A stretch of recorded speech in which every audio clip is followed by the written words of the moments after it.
Hello, everybody. Welcome on in. Welcome to ESFL 38, the Esports Fight League. We are back tonight with a beautiful PS4 card for you this evening.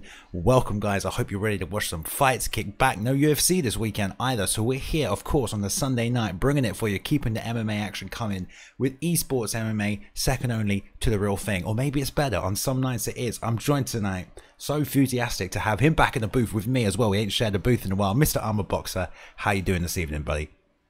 I'm doing pretty good. I'm telling you right now, we have an amazing stat card tonight. So I'm excited to go through the card, you know, and see exactly what we got in store. Oh yeah, man, like we got the championship is on the line, the title's on the line. PS4 King is gonna defend it. We got some great contender matchups, some fan favorites coming back, some old legends in the house, in the building, sneaking in an Xbox contenders fight in there as well. So yeah, last week ESFL 37 was a great card, and we've just established so much talent in this organization now. There's so many fighters with so much on the line, so much to prove, so much experience, so many rivalries, matchups, rematches coming at you every single week. So last week was a showcasing of that, and the PS4 community, you know, we started a little bit behind, not too far the Xbox guys, you know, maybe a month and a half, but now they're catching up as well, and we're getting the same thing over here on PlayStation 4. But you're right, let's have a look at that fight card box. So what can you tell us about this first fight as well? Let's wake our way up. You start at the bottom. All right, yeah, so first up we got What's Up 420 versus You Matching. Yeah, both of these guys need a win in the ESFL. What's Up 420 is he is 4-1. You Matching is 1-0, and this fight will happen in the light heavyweight division. So both of ththese guys have gotten wins, and You Matching is looking to become 2-0. So I'm excited to see that. Yeah, man, that's going to be a great fight as well. 2-0, keep that O intact. It doesn't happen very often, but like you said, 1-4 for What's Up 420. So, you know, like he's got a chance to, like, you know, maybe start turning that record around. You're only gonna learn from them losses, but we'll keep it going. And then we got Ty versus SGC, another little great matchup right there as well. Oh, Faith Rocks just subbed as well. Let me just say thank you to Faith Rocks. You just hit that subscribe button. Thank you. Welcome to the ESFL fam as well there. Thank you. Appreciate that, Faith. But yeah, when we got Smitty the King taking on Sharif. Smitty, obviously a great fighter here tonight as well. That should be a good matchup too, right, Bucks? Yeah, definitely. Smitty the King is part of the ESFL family. Oh yeah, he's 2-4 right now, and this is Sharif. He has a ton of fights on rank match. This guy has like over 1,200 fights on rank.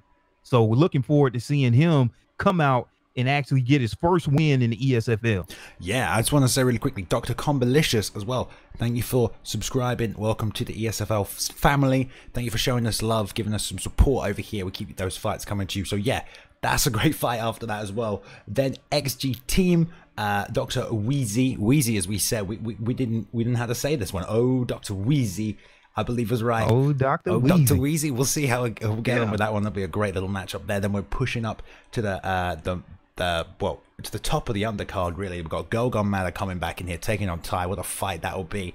That's going to be a great matchup right there at women's bantamweight as well, so get some striking action in tight. Papa Doc, fan favorite, coming back, taking on Rayhan. Two vets getting in there as well. Then we've got Gorisar, showed flashes of brilliance many times here. Hopefully sees them tonight against Jab Straight Spam, another ESFL family member.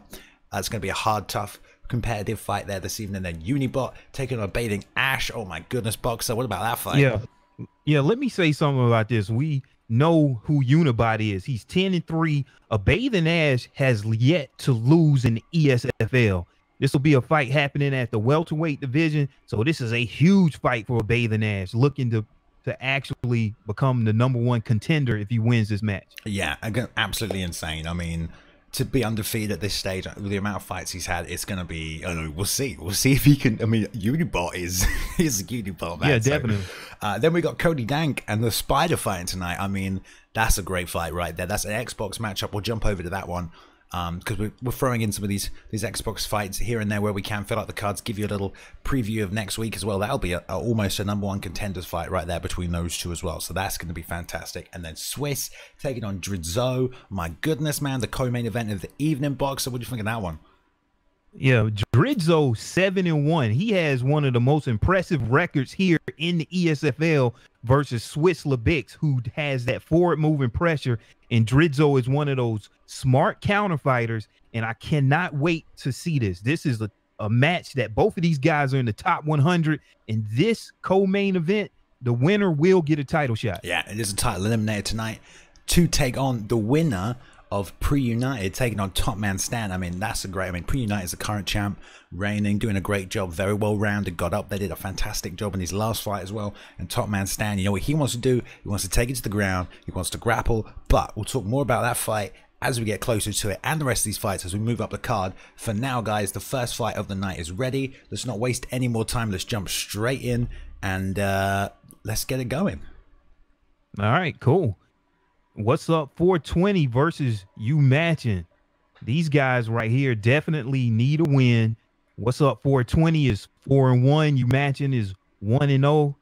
And this fight is, I guess, happening in the featherweight division. Seems like these guys have agreed upon it, and seems like they will take Frankie Edgar versus Max Holloway. Yeah, man, and that's always an interesting matchup just in terms of the I guess the plethora of techniques available to each fighter. Obviously, Max, you get them teep kicks, which can be real good for creating that distance, as well as the range and the length and the reach of them legs, of them strikes, the hand speed, the zeroing in to double up on those combos as well. So it's a great matchup, but you gotta assume what's up 420. He's 1-4 right now. He's gonna be wanting to look for that takedown, maybe play it safe tonight. Yeah, definitely. One thing about Frankie Edgar here, he has a lot of stamina, and I want to see what's up 420, use that stamina advantage that Frankie Edgar has. His perks are, marathoner, high altitude, weather the storm, slam boots, and untouchable.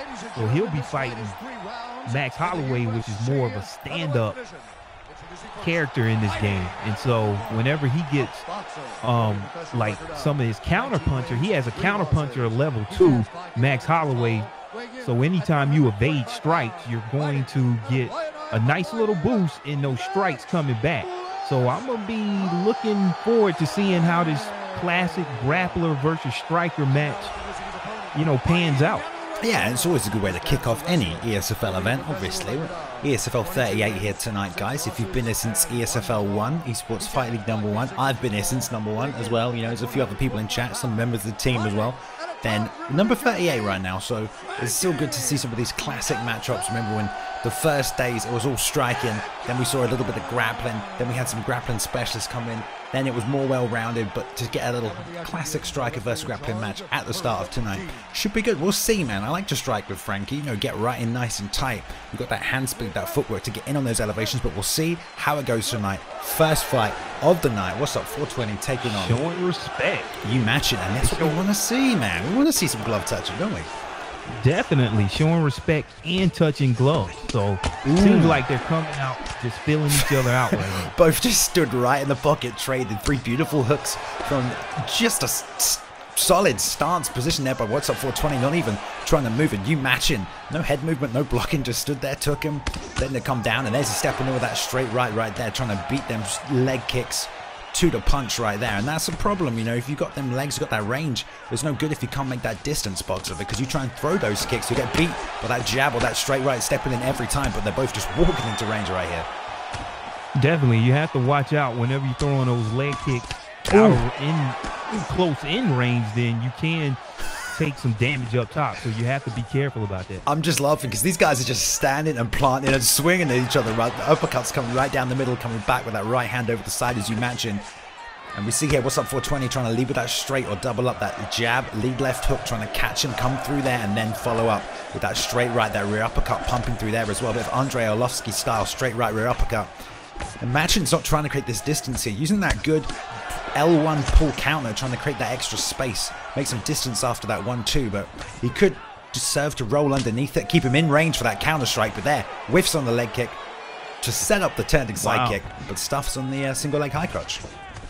That was an amazing takedown defense right there. I really thought he was going to get that takedown after getting a kick block. Well, he did, yeah, he did block it, but it's a single leg high crotch. I mean, guess he's backs to the cage. Grapple advantage isn't necessarily that high. Stamina wasn't too much of a differential, especially at this stage in the fight as well. So, and he's setting that up. He's trying to use it there, but you've thrown that once or twice. What's up 420 is going to make a read on the timing of that. Unlikely to step in after that missed leg kick, especially because the distance he's throwing it at. I mean, Edgar's a shorter fighter. He's not really in range to counter after you miss that leg kick anyway. So chances are 420 is going to keep that guard up. But he's got to watch that left hook on the inside here because that comes out fast for Holloway. Fakes a jab into the head kick there. Just whiffs on it though. And there's a nice lead roundhouse body. Uppercuts trading on the inside. This is very back and forward right now, Boxer. Definitely is. I have no idea who's winning this fight right now. Both of these fighters seem like they've landed big shots. And what's up 420 seems like he has a slight stamina advantage. Ooh, yeah. But let's see how that pans out. Big shots here inside of the clinch. Doing work. What's up 420 has that Muay Thai clinch. Yeah, and he going did to work. A good job denying that initial break. Lets him go free there, but set that up nicely with a straight right. But it doesn't matter because he just holds it. Oh, wow, just like that. Oh my goodness, Baylor! I didn't see that come. That came out of nowhere. I think it was a straight right, left hook. The rock happened through the turning side kick. Immediately caught him while he was still in that rock state. He hit the deck immediately. I think he blocked low. Maybe thought it was coming down. What's up 420? Moves to 1 and 5, and he tried to leaned right into it. Okay, we see it. He leaned right into that spinning heel kick. Jab. That will do it.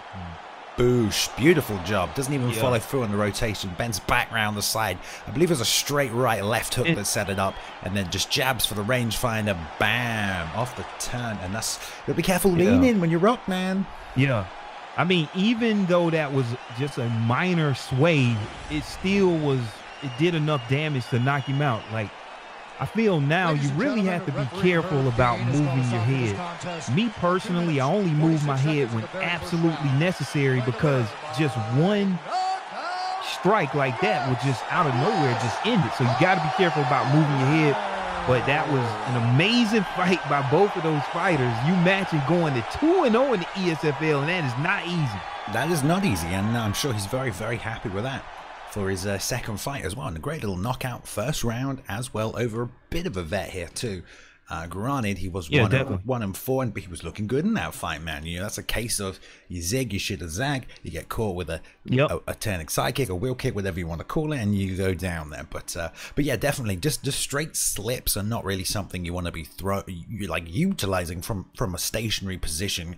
There's no reason why you shouldn't slip and roll underneath. The same as in any boxing. If you're in the pocket, slip and roll underneath. You're gonna slip a lot of those strikes, even uppercuts on the underside. If you just slip to one side while stationary, if you're not coming back immediately with the same side slip or throwing a strike, I mean, it's too risky because only do you lean into it. I mean, just stationary slips, it's just not a great defensive tactic. Moving backwards and slipping you can do too, you know, lean into the shoulder, but yeah, that's just an example of not slipping.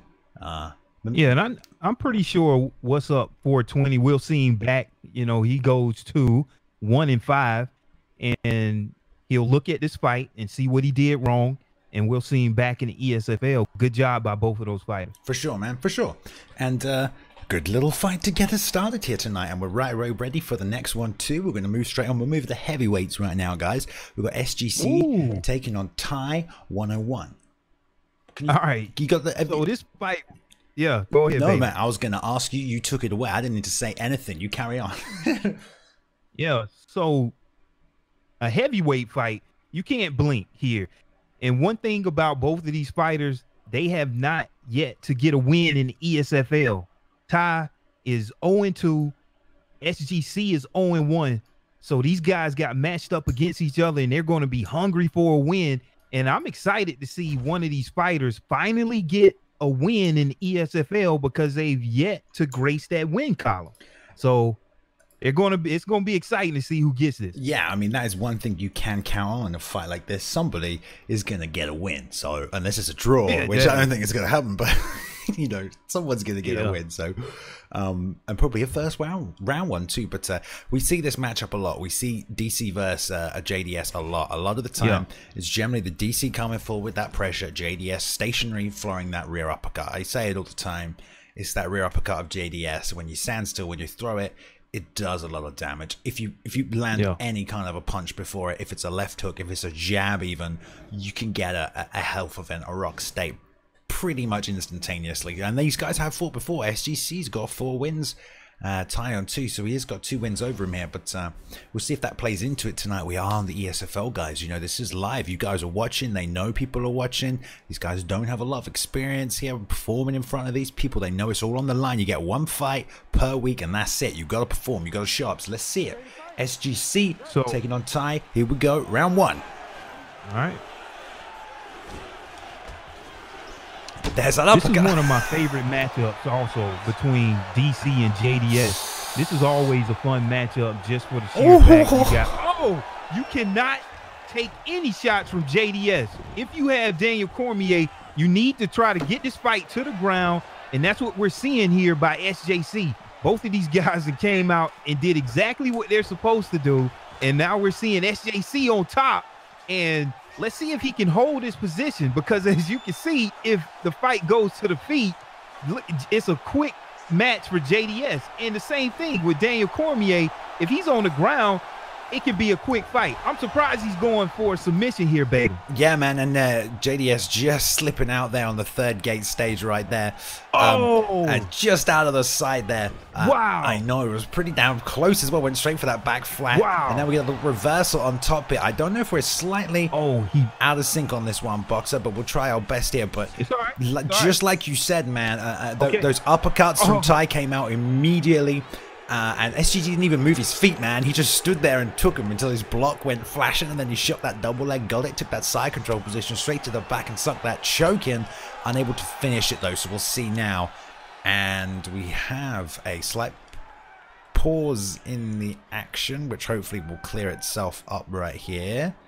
They reset. Yeah, hopefully it clears itself up, because this has been a good fight right now.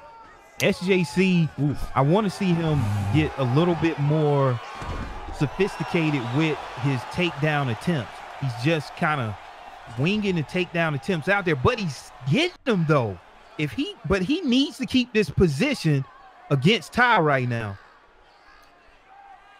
Getting that immediate crucifix right there. I'm kind of feeling like he's going to be it's going to be difficult to stop these transitions, these takedowns, with this lag that's going on here right now, because, you know, obviously the timing gets thrown off.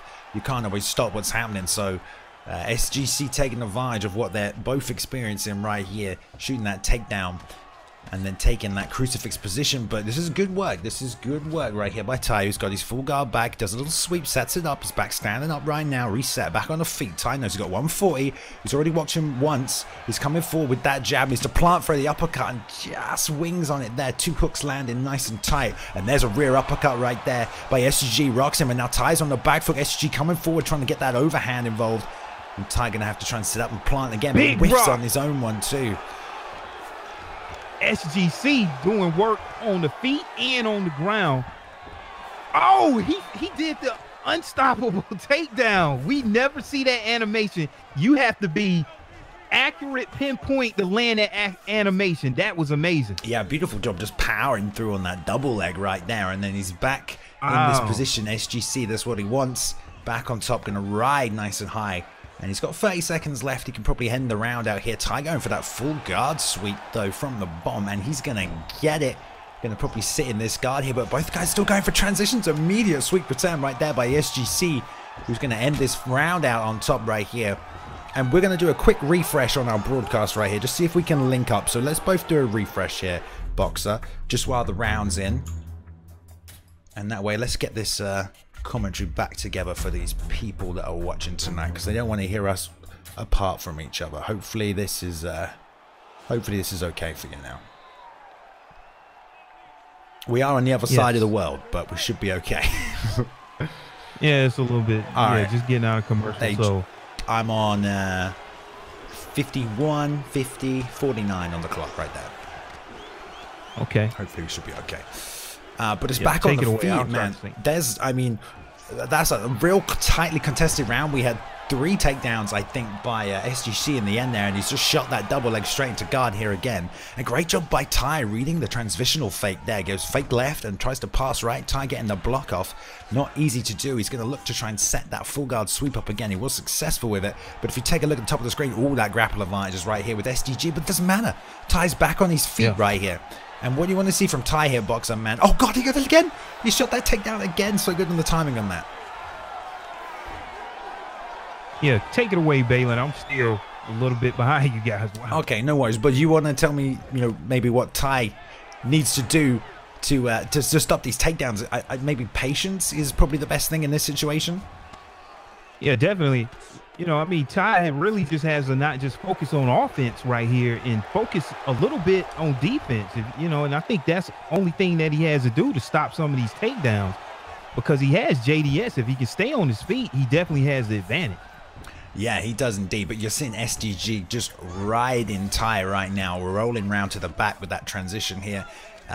Got that sweep off beautifully as well, and now the block is getting nice and low for Ty, and this is looking real bad. Deny on the full guard transitional here. Another little land spike coming through, but I think this might be it right here for SGC. If he can hold this position, as long as this fight continues out, that headset is low for Ty. The block is flashing. This does not look good for Ty, Boxer. Definitely. SGC is doing exactly what you want to do with DC, and he's probably facing a little lag at the same time, and maybe he can finish this fight. I want to see him, whenever he's on the back like this, I want to see him be able to finish. He wants to hold R1 and just rain punches from that position, but he hadn't been able to take advantage of that yet. Yeah, and Ty, barely any stamina here, did a great job just there blocking that transition to full mount, regardless of that stamina differential and that low bot stat on JDS compared to what SDC must have on SGC. I keep getting that right. SGC must have on top here. And I'm seeing right now, SGC immediately shoots another double leg as soon as they stand up, and I'm beginning to think right now this lag must be playing a bit of factor in that takedown defense, because Ty, although he's 0-2, I'm pretty sure he can stop just a power double leg takedown like that from that position. Yeah, whenever you have lag, it's real tough, and so we'll see what happens at the end of this fight about, you know, the lag. Yeah, and that's just it right there, Box. I know you're a little bit behind, but SDC just took that side saddle position, pounded him out with them elbows, and finished the fight. Wow. So finally, SGC gets his first win in the ESFL. Ty falls to 0-3 in the ESFL. Hadn't got a win yet. Good job by both of these fighters. SGC, I know you was fighting through some lag. You can talk to us after the fight about that, but good job at keeping JDS on the ground, because we saw the adversity early on the stand-up. You can't take any shots from JDS with a base power of 94, so that's how you want to mitigate that damage that he can do, by taking him to the ground and doing work with DC. Good job by SGC, and he was still getting it wrong. It's tough. It's tough. Yeah, definitely. But yeah, man, exactly. And we've seen Cormier's flounder in that position against JDS before. You know, like, you can get that takedown, you can pound him out, but it's very easy. In some fights, you just don't get that takedown, and then you're on your feet, and then you can't dictate the pace, and then you're getting backed up, and then you're losing, and this isn't where you wanted to be. But that didn't happen for SGC tonight. He controlled that fight. He kept it on the ground, got a couple of those real nicely timed double leg takedowns, just powered on through, drove straight down. So, yeah, he implemented his game plan. He won. Ty couldn't keep the fight on the feet tonight. Don't know if the lag played a factor. We have no idea. We'll hear from the fighters later, but just couldn't keep that fight on the feet, and obviously that's where you want to keep it if you're picking up JDS. Yep, moving right along. I'm excited for this next fight that we have up.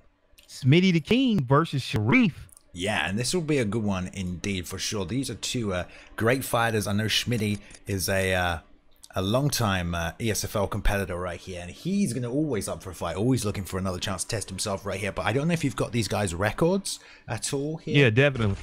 Smitty the King is 2-4. Sharif is 0-1. He's yet to get a win here in the ESFL. He has over 1,200 fights on ranked. That's a lot. We'll see if we can get, there's a lot of fights, and we don't want to get him mixed up with Iron Sharif. This is a totally different Sharif. That's we true. verified that. Yeah. And we want to see if he actually can get a win here in the ESFL. fight in the middleweight division. Both of these guys, Paulo Costa and Robert Whittaker, has some big-time power in the hands. I do not expect this fight to go all 3 rounds, so we'll see what happens. Yeah, Paulo Costa obviously has them extra hook power from the heavy hands perk, man. That's going to really help him. But we've got Schmitty right here. He's had 6 fights now. This is his 7th fight in the ESFL. 2-4. An admirable record, really, when you consider the fact that he is still here, still looking to fight, still looking to compete, still looking to get better. And Robert Whittaker, great pickup. You can stay patient, calm, capitalize on every mistake your opponent makes. Hard leg kicks, teep kicks, front kicks to the face, head kicks. You got a whole striking arsenal. You got a great sprawl. Definitely. Not that he'll need to use it. So great pickup, well-rounded. Got good speed advantage here as well, I believe, over Costa. But Costa slightly bigger here as well, boxer. And you know, he's 0-1, like we said right here. So let's see if Sharif can get a win. You know. Yeah, so with Robert Whittaker, his speed is a 96 versus Paulo Costa is a 92. Yeah. However, Paulo Costa, like you said, has that big-time 99s that he's throwing when you add the power onto for his perk of heavy hands. But Robert Whittaker, 90s all across the board. So this is going to be a good one. Nice, even matchup. Yeah, here we go. 3rd fight of the evening here. Nice little bow to show respect. We have Schmitty the King in the blue gloves taking on Sharif Mahmoumi in the red gloves here right now. And these two are getting at it straight away. Forward pressure from Sharif trying to dictate that pace. Turning side kick lands immediately. Beautiful job getting that in. It's always setting up off that jab. Schmitty got to move his head. He has to know how to get around that block break, and he's already down on the mat. Beautiful. Schmitty facing adversity early, and wow, look at this, showing sign of respect. You think that was a taunt, baby? I don't know. It was just a nice, beautiful bow. Schmitty, unfortunately, not able to move his head in that situation right there. Decided to not play it. I mean, it's super risky. You got Sharif coming at you, throwing them hooks. You don't want to get tagged by one of them. Saw it happen earlier on tonight. Maybe that guessed his confidence a little bit, but like you said, the block break is easy to get through, especially followed up with a big head kick. And obviously, look at this. They don't want nothing to do with that ground right here, and just let him straight back up. Look at beautiful body-to-body suplex in there as well from that clinch position. Sorry, you carry on, man. You tell me. Wow, look at this. I mean, if we're synced up here, you see, it seems like Sharif is throwing out a lot of taunts here. Oh, beautiful work. Beautiful work. Went low to the body with the roundhouse, came up with the elbow to the top. But now we see Schmitty diving on that guillotine, that one-arm guillotine's trying to get it. Going to get it in here. Going to pop the 2-way, 3-way escape, pushing that 2. Got that top side position here, trying to make his way out, but goes on to the 3rd stage submission here. And I'm a boxer. He's still trying to do a 2-way escape, but not enough to finish him off here. Wow.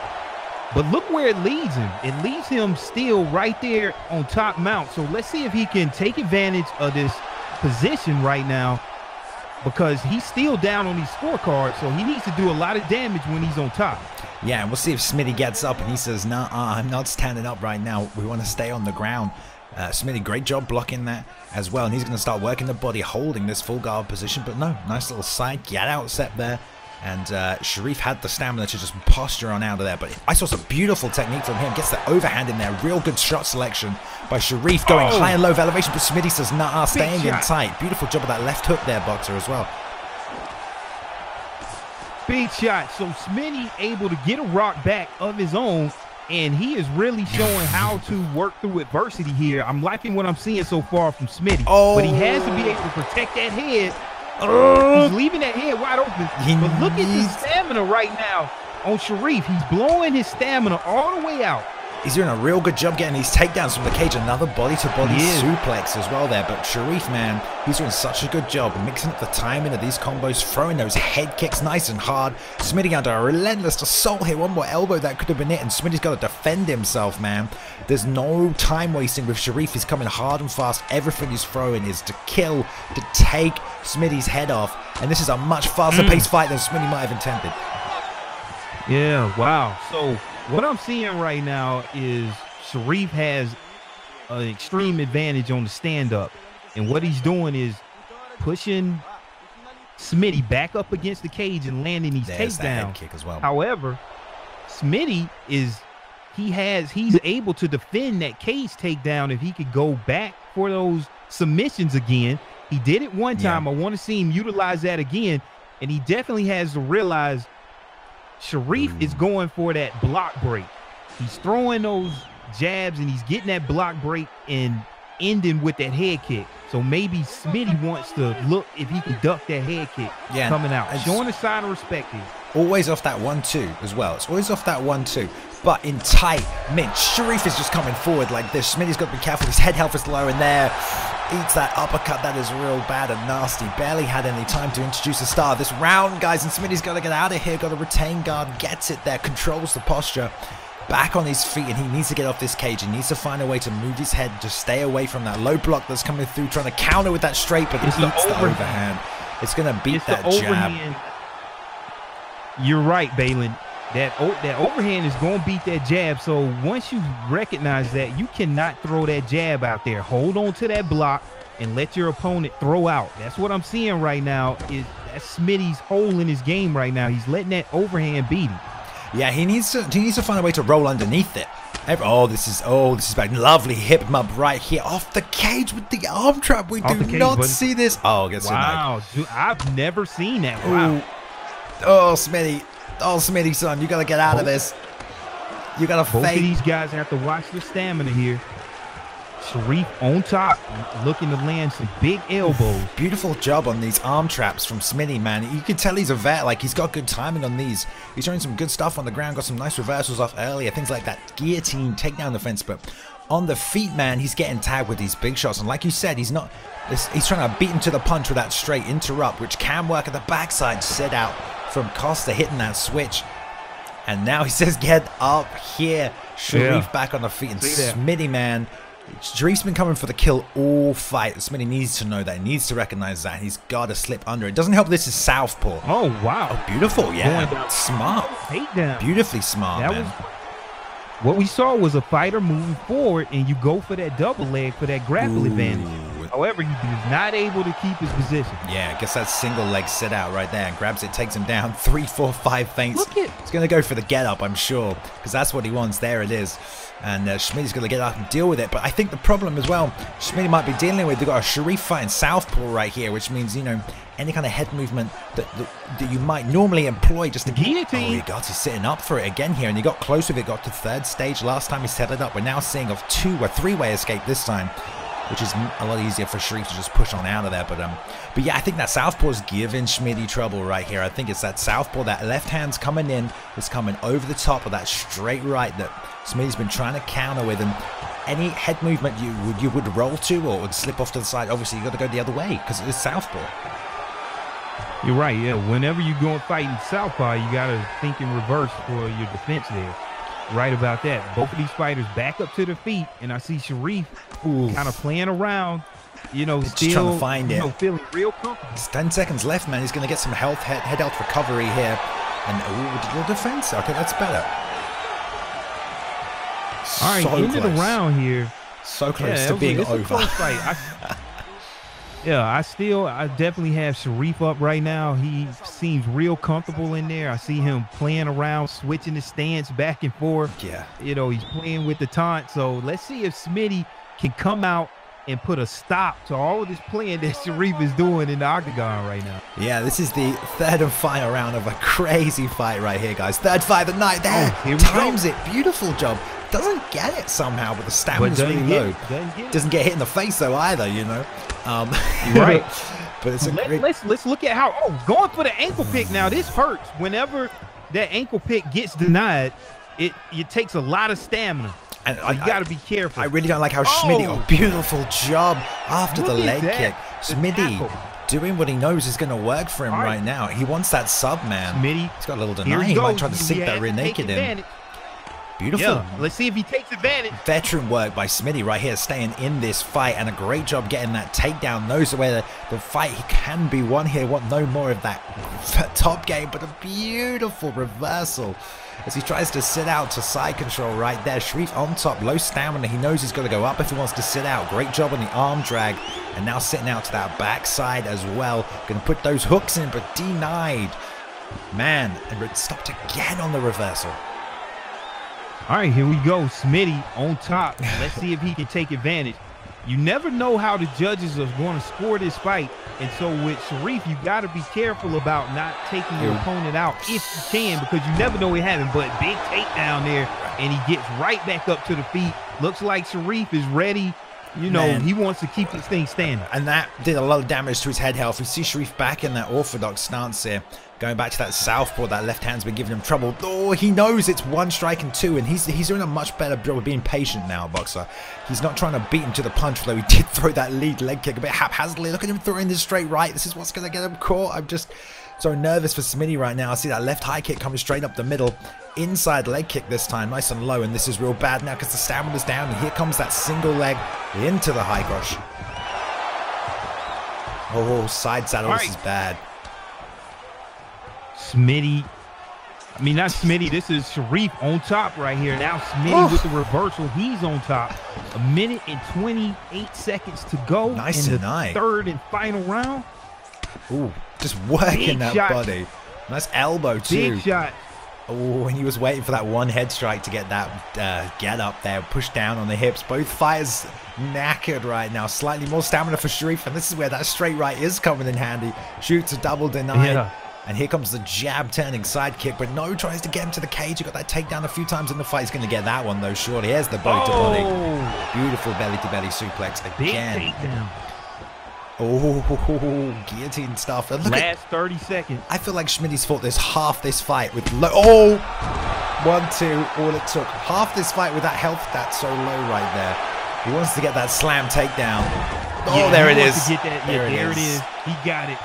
Yeah, so yeah, once you work that head health down to a certain point and you get a slam off the cage, it's going to be automatic. It's over with. But that was a great job by both of those fighters. Smitty hung in the fight, even with low health, low stamina on his head and all of that. So it's crazy. You know, good job. Good job getting his first. I don't know how he stayed in there. How did he stay in there, man? Veteran savvy, skill. I don't know what it was, man, but he stayed in there. Great job by somebody staying in there, using the grappling, being wise, mixing up the strategy, mixing up the game plan. It needs to work on the head movement to get away from that block break. Early on, Paulo Costa is a nightmare. And if you've got an opponent that's coming straight forward, you can't rely on that block. It's going to get broken. It's really hard to stop. You have to move your head, or at least not get hit by one of those strikes, whether that's because you created distance by moving correctly or using the footwork to reposition yourself in a place where the third strike in that combo falls short. Well, move that head. You got to move that head. Roll under. Rolling under is a beautiful tactic. We see it a lot. Beats that 1-2. Would even beat that head kick. But Schmitty showed a well-rounded game. Lots of great sweeps. But the victory, the first win for Sharif. And man, didn't he look good doing it? Didn't he look good doing it, Boxer? Sharif did look good. He looked real impressive. His record moves to 1-1.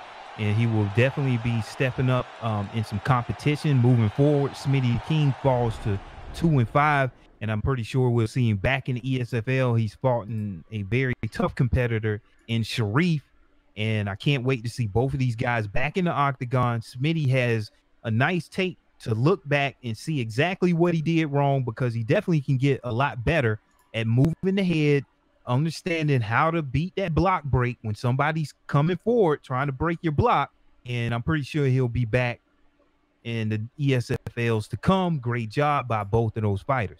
Yeah, man. And sometimes, you know, you can have a pattern that works on, you know, 90% of fighters. You've got a default head rotation that you like to go to, but there might be one fighter that throws, you know, straight uppercut, and everyone else shows 1-2 uppercut, and that straight uppercut will beat your default pattern every time. So it depends on who you're fighting. Everyone has different tendencies. There are, you know, a lot of the same initial stepping combos everyone uses. Everyone steps in with that 1-2 all the time, but there could always be that one person that has a different little default moveset they like to go to, and as a result of that, you know, you could end up walking into something every single time. So that might be the case for Schmitty there, and props to anyone who has that in their arsenal, able to mix up those initial strikes. But that southpaw stance was giving some trouble, and we saw some great sequences there. There was a beautiful jab, a left roundhouse to the body. Then he stepped into range after the roundhouse landed, through an elbow, stepped back out through the jab and through the head kick and got a rock. So, and then he took the cage and got that belly to belly suplex. So many good little sequences of attack from different ranges, different elevations, which was really impressive. But there we go. Yeah, definitely. Let's move on. I mean, that was a great fight. Now we're on to fight number 4 of the evening, and this should be a good one too. It's going to be lightweight, one of my favorite divisions to fight out right here. Already, so many good fighters right here, but. What is coming up next? You let us know. Yeah, definitely. So we got old Dr. Weezy versus XG Team. All right, so both of these guys are 0-0 debut fight here in the ESFL, so I know how that feels. Way back in ESFL 6 was my first debut, and it is nerve-wracking. You know, you got a lot of people watching, and I can't wait to see how these guys both perform. If they stick with these picks right here, we never really get a chance to see Dustin Poirier. I love Dustin. And so we don't see him that much in the ESFL. So let's see what he has here. Dustin Poirier is one of those fighters that, he has a counter puncher level 2. He's an opportunist level 3. And another perk that we don't see, tap already. Yeah. Stamina loss is reduced by 10% when attempting submissions. So that is one thing that I want to see if he can utilize against Conor McGregor. And Dustin Poirier also has laser focus. So you never know how a debut fighter is going to come out and fight. So I'm excited to see. We have yet to see these fighters fight. So I can't wait. Can't wait. This is going to be a big one. Yeah. It's your first win in ESFL. Yeah, for sure, man. I think everything you just said is spot on. It's perfect. And sometimes, we see these fighters coming in for their first fight and they'll pick something a little different, and it's someone they're really comfortable with. Sometimes it doesn't go their way, but sometimes they can utilize that fighter in a unique way we don't normally see. Maybe adapt that fighter's style. We sometimes see, we saw EK Till do that with his Darren Till pick and fight like Till long range, use that left hand, then teeps down the middle. Was a great job. So we can see that if he can sit on the outside a little bit, counter with that straight left down the pipe with Dustin, work that right hand over the top and to the body, that lead hook from the southpaw stance. We'll see, because he is up against a Conor McGregor right here, which obviously XG Team grabbing that Conor McGregor pick, that's going to be a tall order, because you're basically beaten in every stat, but you do have the range, you do have similar speed where you can compete. You don't have as much power, but you can definitely make it a competitive fight if you fight your fight, if you take advantage of those slips from those perks like you said, and sit back on the range, fight that left hand. But we'll see how it goes. We'll see if they both say safe southpaw. We'll see what happens. But this is the 4th fight of the night right here. Oh, no glove touch. No glove touch, no right glove at touch. It. Yeah, they serious. XG Team in the blue versus Drowsy or Dr. Weezy in the red right here. No glove touch. Yeah. Oh, Dr. Weezy coming out with Conor McGregor. Has to watch that stamina, as he only has 88 in stamina, and he's coming out, throwing hooks, not just leading with that jab. I like to see that. And let's see HG Team. It seems like he's just feeling Weezy out here. He's not throwing a lot of combos, and I see he's mixing up his strikes with leg kicks and up top, but you can't exchange too much with Conor McGregor. It won't last long. Yeah, he's doing a good job right now trying not to commit, not throwing more than 2 punches. He's throwing that overhand a little too much. I don't think he should be looking for that overhand, that early rock. He doesn't need that. It'd be a much better job to invest in the body. Maybe throw that big left hook to the body. You're going to go down and underneath, but already Dr. Weezy making that read, that jab straight to the body. XG's used that a couple of times to set up some of his punches. Good rage finder. He's moving backwards when he throws that jab, but that's what we're talking about, Boxer. He's standing there and trading and doesn't move his head. Here you go. Easy block break right there for Weezy. Again, not coming in, but that's it. You can't stand there and trade right. That power for power, you will lose. You need to get out, win the stamina battle, get some advantage in there, make him swing, make him miss, use that head movement, roll under, keep working that straight to the body. But again, he's trying to trade on the inside, and Dr. Weezy coming forward with Conor like he will do, and there's the block break again. Block break again, and look at these taunts coming out. We're seeing a lot of this tonight, Bailey. These guys are not even taking the opportunity to take the fight out, but I guess that is smart. You don't want to really go to the ground with Conor McGregor, as his ground stats are not the best, 86 if I'm not mistaken, and he wants to keep this fight standing, and he already has scored like 2 knockdowns here. So old Dr. Weezy feeling real comfortable in the cage right now. Yeah, and you see XG Team shoot that takedown. I mean, I don't know if it's part of his game plan. Immediately go for that transitional switch there to side control and gets denied on it. And that just shows me that he's a little bit uncomfortable, a little bit panicking right here. It's his first fight, like we talked about. He needs to settle in and realize he can still win this fight. It is not over. And there's the big left hand. Beautiful job. And he got that off the counter because he was patient with it. But he needs to not throw that overhand boxer. He's looking for that big shot, and that's not what he wants. He wants these counter punches. Go on. I was hoping he was going to throw the head kick right there. So what I'm seeing right now, HC Team is kind of working the body, and you have to be careful with that Conor McGregor pickup. Once his stamina gets low, it's going to be tough to recover. So you never know what'll happen. Yeah, XG working this overhand still quite a lot. Again, that's not great, but that's a beautiful job. Lands a body kick of his own. Comes back with the body kick, catches it, and then drops in that overhand. But this is a good fight. He took this round back. This is what we wanted. Yeah, XG, man. Beautiful job recovering here. I still think old Dr. Weezy is really feeling comfortable in the cage. I think, you know, he's probably going to come out and tighten his game up, you know, because it seems like he's, you know, kind of playing around in the octagon. But you never know. You can't play around in here. HG Team has worked that body, and I think he may have stolen that round. What do you think? I mean, he had 2 rocks and a knockdown. I don't know if he stole it, but it's gonna be close. It's exactly what he needed. He needed to just notice and realize he's still in this fight. And also, it's pronounced apparently O'Drowsy. We're getting told from the guys in the back it's O'Drowsy. Don't look like O'Drowsy. O'Drowsy. Right. What do I mean? Okay, all right, O'Drowsy. We got it. But he needed that. He needed to know that he's not over. You know, he panic shot there a little bit and tried to go out of his wheelhouse. You don't need to do that. The fight is not over. Being rocked twice early is not bad, especially with how much O'Drowsy was coming forward there and really putting that pressure on him. I mean, he's going to get them early rocks, but he's also going to lose that stamina battle, and that's fine as well, as long as you don't let it consume you. You be patient. You just use that time to make the reads on your opponent. Look what their tendencies are. There's a lot of same-side head kicks coming out. He keeps defaulting back to that body kick, and XG's managed to catch that twice. That leg kick's a little risky right there. He's got to be careful, and he needs to stop throwing that overhand, but he's doing a little bit better job being patient. Started this round here, Boxer. You don't want to throw that leg kick in tight because you're going to exchange a leg kick for hooks to the head. And you don't, especially when you haven't been doing work on those legs, it's not really going to do nothing right now. You don't want to throw those in tight. So let's see what happens here. They're going back and forth. And who do you think has the round thus far? It's still kind of early to It is a little early, and XG was doing a great job just wearing down the block right there of O'Drowsy. Kept peppering him with that 1-2, 1-2. The block was going down quick for O'Drowsy. And that's good for XG, but then he kept hitting the head, and now he started to lose stamina because of that. And he's kind of weaning off on the stamina battle at the start of this round, and now he's starting to trade again in the pocket, which is not what he wants to do. He needs to go back, get that lead hook to the body involved off that straight, create some distance, look to counter after these 2 shots come out. Don't just cover up. Use a bit of that head movement and get that straight to the body working again. That roundhouse, Boxer, that roundhouse we saw the last half of that last round really helped him. There it is right now. He's trying to work it in there. He's got to be careful because none of them have been caught yet by Drowsy. He's not been too defensive. He's thinking only offensively. Drowsy has to start to block those if he keeps landing them. And Big Rock, you are right, but at least you're going to make Drowsy think about blocking those roundhouses, and that switches his mindset from an offensive one to a defensive one. So get them kicks out there, get him thinking defensively, and then you can implement your jab game, your 1-2s, and there's that lead uppercut as well. And this is working a little bit, but again, the stamina difference, Box, it's pretty significant now.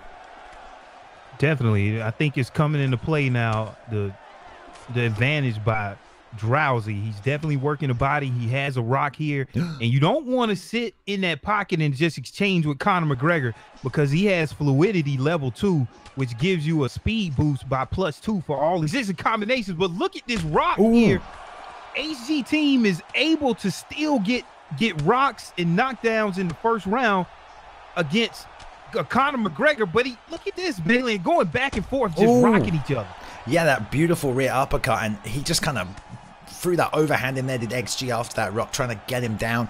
Didn't get the block breaker. Good job by Drowsy staying in there, and he's weighting down on that stamina again right here. But that's a good job, you know, that left hand. That's kind of where XG needs to get these rocks, is off these counters, off these exchanges. He doesn't need to come forward and look for the big punches. He just needs to find the opening in tight with full stamina, planting his feet. But Drowsy's doing a great job right now, being patient. Yeah. Yeah, I see Drowsy has a lot of stamina advantage right now over HG Team. HG Team the head health is really low. He can't take but 1 or 2 shots. And I definitely want to apologize to Drowsy, right? Because we gave him a new name. We did. Dr. We didn't know that. Wheezy. It's a great name. Right? Yeah, we just gave him a whole new name. But yeah, Drowsy, we got that. We got it. Some good roundhouses to the body. And there were moments in that round where why have I just forgotten where XG Team was showing some signs of being able to take this fight home, but now he has to fight so carefully this round, Boxer, because his health is so low. There is going to be stamina on Drowsy. The first 2.5 minutes are going to be so dangerous for him. He cannot make a mistake. He cannot eat a straight. He eats one shot to the head. He better start thinking defensively, because another one comes, it's going out. But this is ESFL 38, guys, the Esports Fight League, 3rd round of this brilliant fight, 4th fight of the night, and these two are going back and forth, Boxer. Yeah. He won't have as much stamina for the rest of the fight as he has now, so he wants to take full advantage of the opportunity that he has right now. He doesn't want to throw out. And right now, he's like playing it safe. I think he's kind of picking his shots. I see he landed a big body shot here, which plays a lot of dividends in the eyes of the judges, but he gets rocked. And eats a knockdown here. It's going to be real tough for him to come back. Beautiful Drowsy front kick. On top with Conor McGregor, but he has to be careful. You don't necessarily want to stay down there with Conor McGregor, and that's what he's doing. He's right back up to his feet. Yeah, wise decision to stand back up there, and man, that front kick was beautiful. Judged the range perfectly. Another rock. Oh, and that was it. That was it. Oh, my God. Drowsy getting his first debut victory in the ESFL. I know that feels good. HG Team did a remarkable job with using Dustin Poirier against a very tough fighter in Conor McGregor, and he hung right in there. If it had went all the way to the judges' scorecards, you never know, because I actually had him winning that first round, but he didn't hold on. And as we can see, the big combinations there by Conor McGregor. He was throwing that. Finish it off with the head kick as he's going down. Great job by both of those fighters. He was throwing that all night, that same side head kick. That's what he got that first rock with. That's what he got that block breaker with. And yeah, man, we got to give it to Drowsy, man. That was a good performance. He did look real good. Didn't want anything to do with the ground game. Did get caught. A lot of forward pressure, man, but did a great job of managing the stamina, you know. He did manage his stamina very well and finished cleanly, clinically, kept calm, kept patient, especially for his first fight in the ESFL. And also, you got to give props to XG Team, because he did pick a fighter with lower stats. He had some slight advantages in other areas, but he was down on the stats there as well. And he had his few moments, but just a bit too early, man. If he hadn't lost that first 2.5 minutes and managed to implement the rest of that fight game plan, maybe that could have been a different fight, but took too much damage. And it's hard not to take too much damage when you're fighting Conor McGregor, because every single straight punch just starts to take little chunks out of that health bar you've got until you got none of it left. I agree. Both of those fighters showing a lot of promise, and we got some more competitors here in the ESFL, and I like that. Even with HG Team, maybe he gets another fighter. You never know how that's going to go, because he seems like he knows what he's doing in there, even though he lost against Drowsy right here. And I'm looking forward to seeing both of these guys back in the ESFL. I mean, great debut fight. For sure, for sure. We're going to take a quick look just to show you that fight card, guys. If you missed it, if you've shown up halfway through tonight's event, we are now on fight number 5. We are at the top of our undercard, the last fight headlining the undercard right now. We've got Golgon Mada and Ty Cannon after this. Moving on to the main card, the likes of Papa Duck, Goris-san, Jab Straight here, Unibot's fighting a Bathing Ash, Cody Dank taking on the Spider tonight. Got Swiss, Drizzo, Pre-United, and Top Man Stan Pre-United defending his belt this evening as well. So take a look at that fight card. We are now on fight number 5, and we're going to be moving on to fight number 5 right now, Boxer, and it's one of our own. It's Miss Girl Gone Madder here as well. Oh, and I just want a quick shout out before we move on. If you are following us, if you didn't know we were live tonight and didn't know there was going to be a card and didn't know what time it started and didn't know who was fighting, it's probably because you're not following us on Twitter or on YouTube. So make sure you do that, and then you guys will never miss another fight. But here we go. Moving on to this one right now, Boxer. Oh, wow. Look at this, man. Now, I'm excited about this fight right here. Like you said, we got one of our own ESFL staff with Girl Gone Matter versus T.Y. Cannon. And so, first off, with Girl Gone Matter, man, she is ranked number 39 in the ranked leaderboards right now. So she is just doing a phenomenal job out there on ranked. Her record in the ESFL, though, is 2-3. All right. T.Y. Cannon has a lot of accolades in his own right. This is one of the best Ultimate Team players out there. He's been in the top 10 in Ultimate Team. However, his record is only 2-2 in the ESFL right now. So both of these guys, you know, have like similar records in the ESFL, and they definitely have a lot of accolades out there on the ranked championship series. So I can't wait to see what happens here. Yeah, both these competitors are very well matched. I think it's going to be a good, even fight. They don't have similar styles, but it's a mirror match. You can't get much more tight than that. So I'm interested to see how this plays out. We've seen Girl Gone Madder implement a lot of pressure, as well as being able to sort of mix it up in terms of her elevation as well of her strikes from her previous fights, rocking the body, rocking the head, mixing up, keeping you guessing here as well, and swarming on you when you get hurt. So that should be good. But yeah, man, she's fighting Ty Cannon tonight, and you know, Ty's no joke right here in the blue gloves. We got Ty Cannon. And again, another great striker. So I don't know much else to say about these guys. Yeah, so, well, one thing I want to say about this Holly Holm pickup, I fought a Holly Holm pickup, and one thing that she has is 98 footwork. And I've literally played a Holly Holm competitor, and they were just circling the octagon, not using R1 or anything, and I was pretty much missing majority of my strikes. So the footwork here of Holly Holm is something that can actually wear on your stamina, because if you know how to utilize that sidestepping movement correctly, you actually can have your opponent with a lot of strikes without moving your head, without taking a lot of chances of your stamina, just simply using that left stick just to move from side to side. And so let's see what these competitors do right here with this Holly Holm pickup. It's something that they see, and it's the reason why they picking Holly Holm, and I'm thinking there's a lot to do with that footwork. Yeah, man, but it's obviously going to be negated because they have the same stats. Yeah, they got the same one, but you got to use it. Oh yeah, you got to use it. That's right, that's right. But yeah, guys, this is the round one. Girl Gone Madder in the red gloves, taking on Ty Cannon in the blue gloves right here. And this is the top of our undercard right now. Ooh, both mixing up. Beautiful job. 1-2 into the head kick by Girl Gone Madder. And she's seeking a home for that uppercut as well. She likes that on the inside. Used to throw that one rear uppercut straight. Beautiful slip off the 1-2, but eats the rocks. Already rocked. Beautiful head movement. Just needs to out. get out of there because that head stat is low, and so is that block. And you don't want both of those down right there. But damn, that beautiful slip by Girl Gone Madder. But then 3-4 hooks in a row, was it, from Thai Boxer? Yeah, Ooh. but I really expect Girl Gone Madder to settle in right here. She's at the top of the leaderboards, and I want to see her deal with this adversity. And look at these combinations coming right back out. Ty Cannon throwing combinations of his own. These competitors are not leaving nothing on the table right now. Yeah, and Girl Gone Madder's now starting to bait and judge that distance with her jab a little bit. You saw her exiting with that jab, using that pull counter to set up that head kick, and there it is. I know, but she got to be careful because last time she rocked Ty stood the ground and threw back, and Girl Gone Madder likes to stand in there and plant. She's looking to plant with that rear uppercut, but Ty is also doing that. Both not afraid to trade in the pocket right here, but beautiful jump. Just threw one too many kicks and lost the stamina, and Ty was able to land a strike and knock down Girl Gone Madder. Now he's on top. This is a very technical match right now, Balin.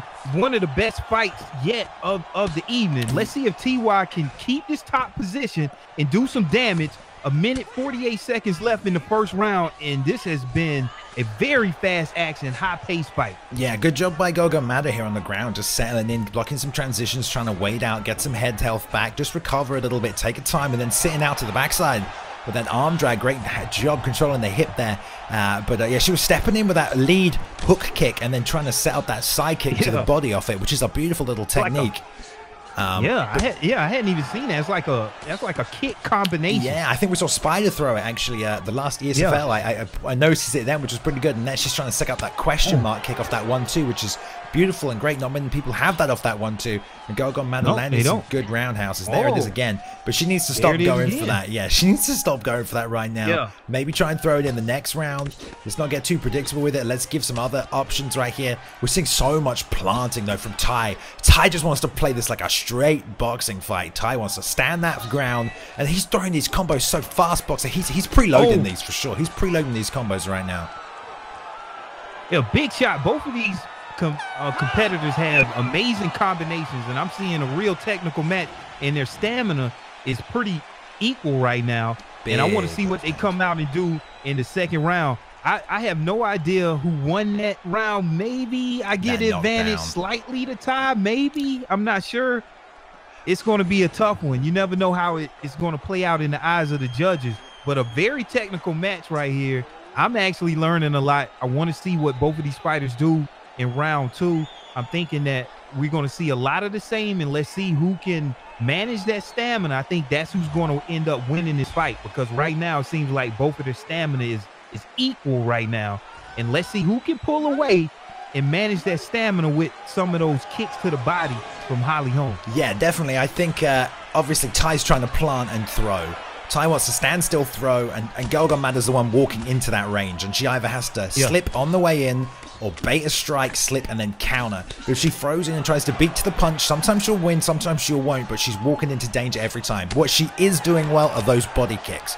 But obviously, if one of those gets stopped, it puts it in range for those return punches from Ty. That's how she got caught. That's how she got dropped. She stepped in with a kick. It got blocked. She was in range. The big left hand caught her. She needs to be so careful when she's doing that. There's the fake hook kick into that lead leg side kick, which is beautiful. But again, she needs to be careful. Ty is wanting to plant, wanting to throw, wanting to bang those hooks. And she knows it. She's doing a good job slipping, but she's slipping to the... Well, she's slipping the outside. Sorry, they're both southpaw. Yeah. But I'm seeing both of these fighters. Yeah, I'm seeing both of these fighters using good head movement. They're slipping back. They're slipping to the side. So you never know if you can just lead maybe with a quick kick to the head. You never know. You might land a rock. All right, now both of these fighters are now in the clinch, but for a very short time.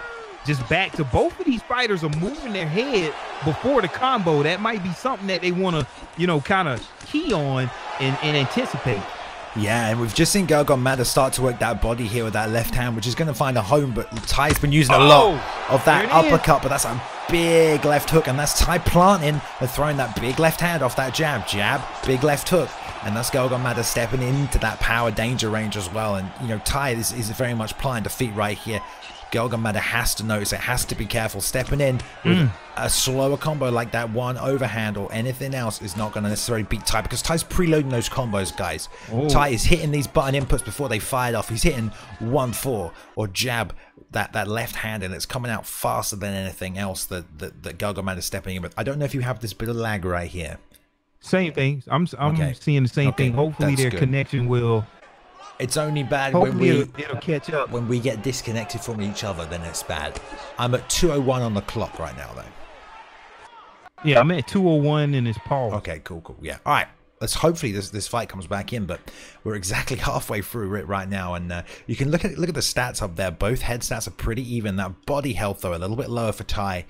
Gogo Mada got loads of body health right here, so she really doesn't need to worry about that too much. Can just focus on protecting her upper body, but. Man, it's been back and forth. I'd love to see Gogo Mada really set up that body kick, because she's landing that head kick, that question mark kick. She got 2 rocks with that, like you said, in that first round, which is really, really good for her. So, man, we'll see if she can set that head kick again. I don't know if we're going to get this fight back now at this stage. Usually, if it hangs for this long, it's usually gone. Yeah, it seems like we've hung for a little while. I'm not sure if we was going to get this fight back, but you never know. And just as this fight was getting good, I mean, I actually had no idea who was winning this fight. You got a mirror match. These both of these competitors matched up evenly, and it looks like we lost that fight. So we'll figure out what to do with that. We can, we can go to fight cards and talk, or I'm not sure what we want to do with that fight just right at the moment, but we'll see. Yeah, we should probably find out. We'll wait till we hear the guys in the back. Maybe they didn't get disconnected. Maybe it was just the stream went down. Maybe they'll fight it out to the end. Maybe we'll run it back. We'll let the guys in the back decide that one. And we can take a quick look at the actual fight card again right here, because the next fight's not ready either. So let's see what we got left coming up next. Papa Doc versus Ray Han. Mr. Boxer. I know you can tell us a little bit about that fight. Yeah, so Papa Doc is one of the best fighters also on Ranked Championship Series. He's ranked number 37 in the world right now, 7-6. So he has a winning record here in the ESFL, and he's trying to pull away against a Rayhan who's also kind of has a middle of the road record with a 3-2, and he's looking to also pull away. So both of these competitors got matched up. We feel like they're in equal skill and can't wait to see this middleweight fight. Yeah, man, I think equal skill is probably about right. I mean, I think we're gonna jump right on into this fight now, because both these competitors are ready. I don't know if we'll get that next fight back. We'll let the guys in the back sort that one out. But you're right, it is middleweight. They are good to go. Do you have their rankings at all here, or even their records, just so we can let the people know what's up as we switch over? So Papa Doc has a 7-6 record. Rayhan has a 3-2 record in the ESFL. So both of these competitors, slightly ahead in their win versus loss to ratio, and it looks like this might be another mirror match. And we're looking at Robert Whitaker versus Robert Whitaker in the middleweight division. So I already know that Papa Doc is really skilled with Robert Whitaker on the stand-up, and so is Rayhan. I've seen him fight with Robert Whitaker also. Well, maybe Papa Doc is not going to get Robert Whitaker. Let's see who he decides to go with. Yeah, and I think I know some of you guys, especially if this is your first ESFL, you might think, oh, mirror match, that's not fun. But sometimes some of the best fights we've ever had have been these mirror matches. They really have. And you saw that a little bit in the last fight. We get a lot of Cody versus Cody. Those are always great. And Holly versus Holly are always great. Connor v Connor. I mean, some of those mirror matches, Tony v Tony, we've had that one too.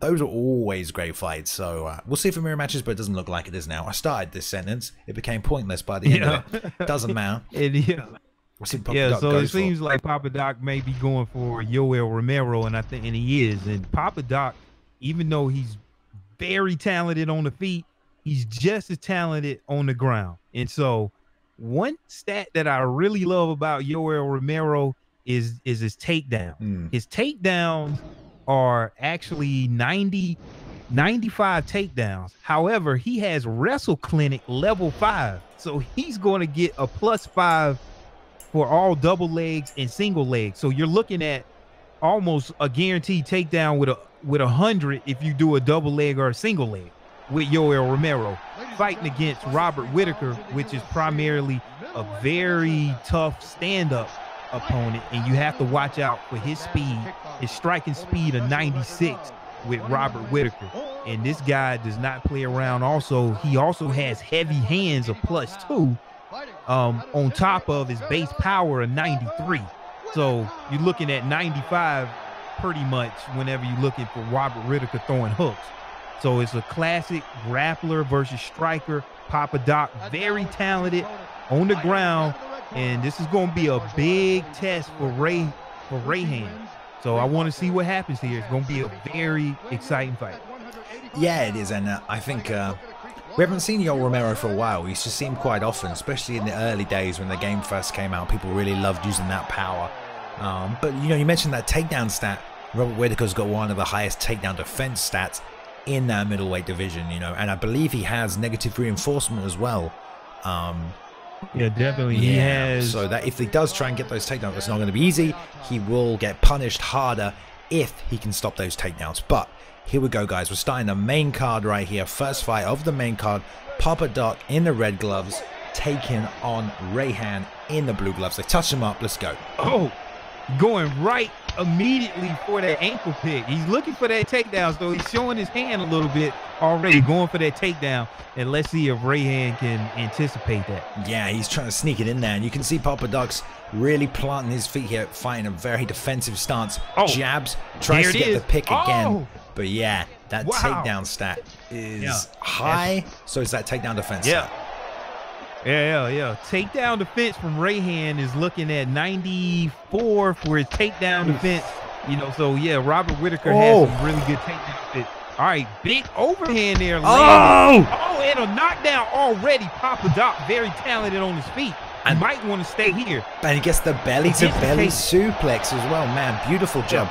And Romero has so much power, and his distance was perfect on each one of those strikes, man. Patience is the name of the game when you're playing Yoel Romero. There's no rush. You don't have the stamina to enforce that pressure game, but you can counter your opponent and you can make them pay. And yes, Boxer, look at that, man. Slicing, dicing, side control, owning, denying. Beautiful work from the top position. You mentioned the grappling attributes of Papa Doc. He's showing off here tonight. Yeah, here it is. He's in crucifix right now. And this is not an easy position to get out of against Papa Doc. He is one of the top guys on the leaderboard for a reason. He has a very good well-versed game with the stand-up. But look at this. Rayhan did an amazing job to get up against Papa Doc. As soon as he gets up, he takes a rock. That flying knee by Papa Doc. Looking real comfortable right now. Good head movement. This patience is beautiful that I'm seeing from Papa Doc. This is how you fight as Yoel Romero. If anyone ever can't figure out how to use Yoel Romero, this is how patient you are. You wait, you play safe, you try and land that big left hand, throw off your opponent's timing. You maybe don't throw those extra 2 strikes on the end right there, but this is good work. But Rayhan did a great job getting the read on that fake left into a posture up. That is a good little transition right there. Good read, Rayhan straight back on the feet. But yeah, Boxer, that's 2 of 3 of these single ankle picks. He's denied right there. Beautiful pull counter though. And inside the body. Oh my goodness, look at them mixing up by Papa Doc.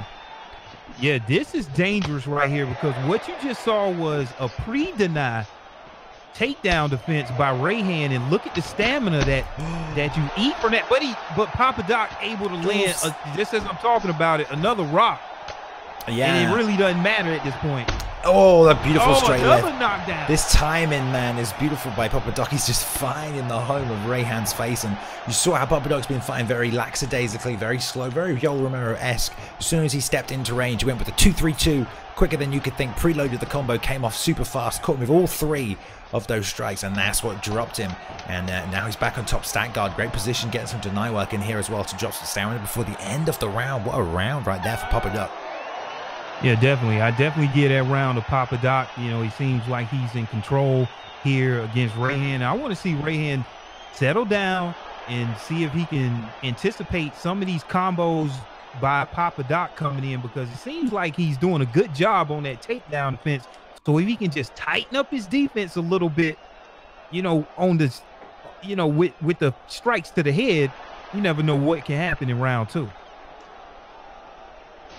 So we'll see here. Papa Doc is, like we said, you see why he's one of the best ground fighters out there. Once you get to the ground with Papa Doc on top, it's very tough to get up.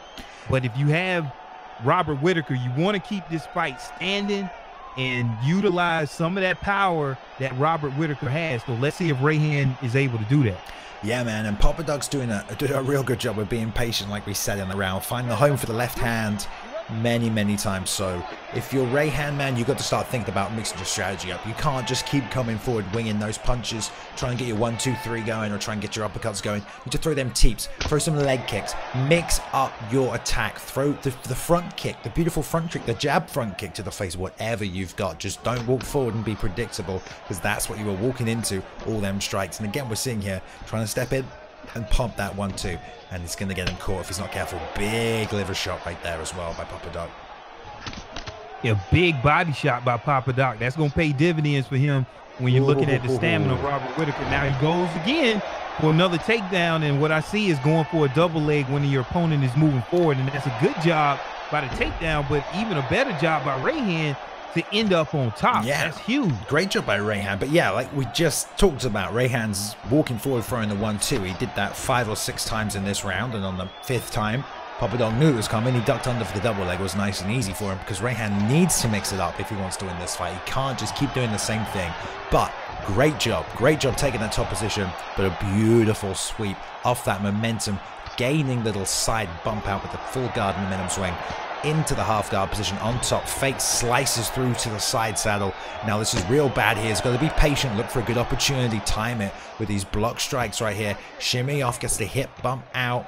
And this is still bad to be in side control with the Yoel Romero on top of you. That head stat is so dangerously low, Papa Doc. Although we do know it's very blurry, this fight, guys. Not every fight's crisp and smooth, but it's a good fight nonetheless. That's what we just like here at the ESFL. Yeah, Yoel Romero has a 96 top game. So what you're seeing is Papa Doc able just to take his time and actually read his opponent's transitions, and you still have enough time to deny. And that's what I'm seeing from Papa Doc. He's real comfortable right now. You see throwing one shot, and he's reading his opponent's transition and just making sure that he's staying safe. Now, he missed the transition block there, and let's see what he decides to do on top sprawl. And these shots on top sprawl, you can't take them no more because there's a recent patch that increased the power. Yeah. All right, but they're still in this clinch. So let's see what Papa Doc decides to do. If he wants to keep it in the clinch, go for the takedown. Get that belly to belly again. Against the cage, or is he going to break? I think Papa Doc wants to keep this in a safe position. And look at the reversal here, you know, with Robert Whitaker, but he's able to get the takedown Papa Doc back into his world. Yeah, maybe not a great idea by Rayhan staying in that clinch position in that over-under. He did try and break at one stage right there, but Papa Doc shut that down, denied it. And this is just a perfect game plan from Papa Doc, and he's fought this whole fight in this perfect, serene, calm mode. Everything slowly, at full stamina, at maximum speed when it needed to be. No rushing, no forcing of anything. Didn't force anything. Even now he's waiting. Or he's trying to get the finish a little bit as this round kicks out, but he didn't really feel like he's forcing anything in this fight, Papa Doc. He's just like, I'm gonna wait, there's my double leg, gonna wait, here's my left hand, you're right in range for my overhand, I'm gonna throw that, caught you with it, brilliant. He did get denied on a few of those takedowns, but that wasn't the point. He kept reshooting and he eventually got them. He's getting some good clinch takedowns, beautiful throw from that under-over position against the cage. As soon as that reversal came in, went straight for that throw, wasn't messing around, and man, that's Papa Doc's fighting beautifully tonight right now. And you know, Balin, that's the beautiful thing about this game in general, that I wish everybody could take a chance to see this. It's so much a cerebral game that when you see these fighters, you know, it's so much stuff that's going on in terms of, hey, you know, I'm reading the transition, and, you know, now I'll throw my strikes, and then I'll go for a transition. So this is what you see with these professional fighters. They know what they're doing in every single situation. Even Rayhan surviving here. But look at this. It come out and take a big left hand from Papa Doc. Oh, the knee. And this is what I like about Papa Doc. He's never throwing the same strike twice. He's always mixing it up. And we're just seeing a lot of this from Rayhan. He's only boxing. He's only been coming forward. Oh, there's the knee. Oh, look at that combination. Now, look at Papa Doc. He decides not to take him out. We're seeing this a lot. He wants that jump knee. He wants that jump knee. Yeah. You know he wants that flying knee. Oh, it's the left hand. Oh, look to the body. Oh, look at this. Here it comes. I mean, he's just... Oh, the back fist. Oh! Wow. Papa Doc is really having a good time in the octagon right now, landing whatever he wants to, large and in charge, and just showing out pretty much right now, baby. Yeah, it was a great job by Ray, though, again, denying that transition. Maybe Papa Doc thought he could get away with it. Rayhan taking advantage of it, will not want to give up this top position if he can help it right here. He's going to stay here for as long as he can. Papa Doc throwing strikes off his back in full guard here because he knows he's in no real danger and he pretty much feels like he has this fight won. But man, that was just Papa Doc connecting with everything, and he's mixing it up. He threw the knee, came back with the big left hand, threw the liver shot at different ranges, man. You can tell that he knows how to use Yoel Romero, and he's obviously been practicing with him. But there's not much Rayhan can do right now. Oh, spinning back fist for the knockout. Wow, Yoel Romero, Papa Doc putting on a performance here, Balin. Wow. Yeah, man. Just a beautiful work all around. Papa Doc just showcasing how to play with Yoel Romero, how to be patient, how to mix up your strategy, how to mix that clinch game with those takedowns that he shot, with just a real patient stand-up game.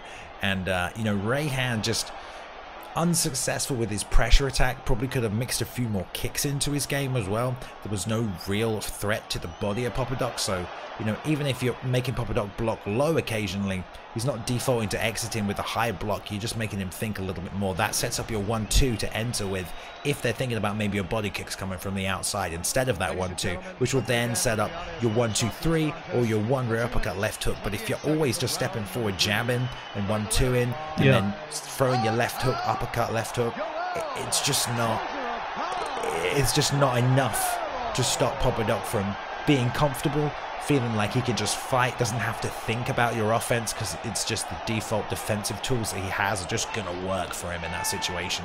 It's the same thing everybody else does to him, and he can just find the openings, counter. Great job planting every time he threw that liver shot, so it was maximum damage. Range management from Papa Doc, from where he chose to throw his strikes, was always perfect. So fantastic performance, I think. Performance of the night so far. Yeah, I think you summed it up best. And for Rayhan, I want to see him go back to the drawing board, and look at this fight and see where he can get better on varying his strikes. I want to see. I didn't see too many leg kicks with Robert Whitaker. You got a lot of power, so I want to actually see him get a little bit more creative and see how he can land some of those hooks and kind of maybe off of some of his defense, slipping a strike, being able to anticipate what's coming, and then initiating your offense from there. But, you know, Papa Doc is one of the best fighters out there in the world. So it's really hard to look good against Papa Doc. So it was a very great job by Rayhan, just standing there, putting on a tough fight, you know, well into the 3rd round. So congratulations to Papa Doc for getting another win here in the ESFL. Goes to 8-6. And so I'm excited to see both of these fighters come back again at some point. Good job. Yeah, man. Yeah, that's all correct. And, you know, Papa Dog's good, man, but, you know, his real name's Clarence, and we know he lives at home with both parents, so it don't matter.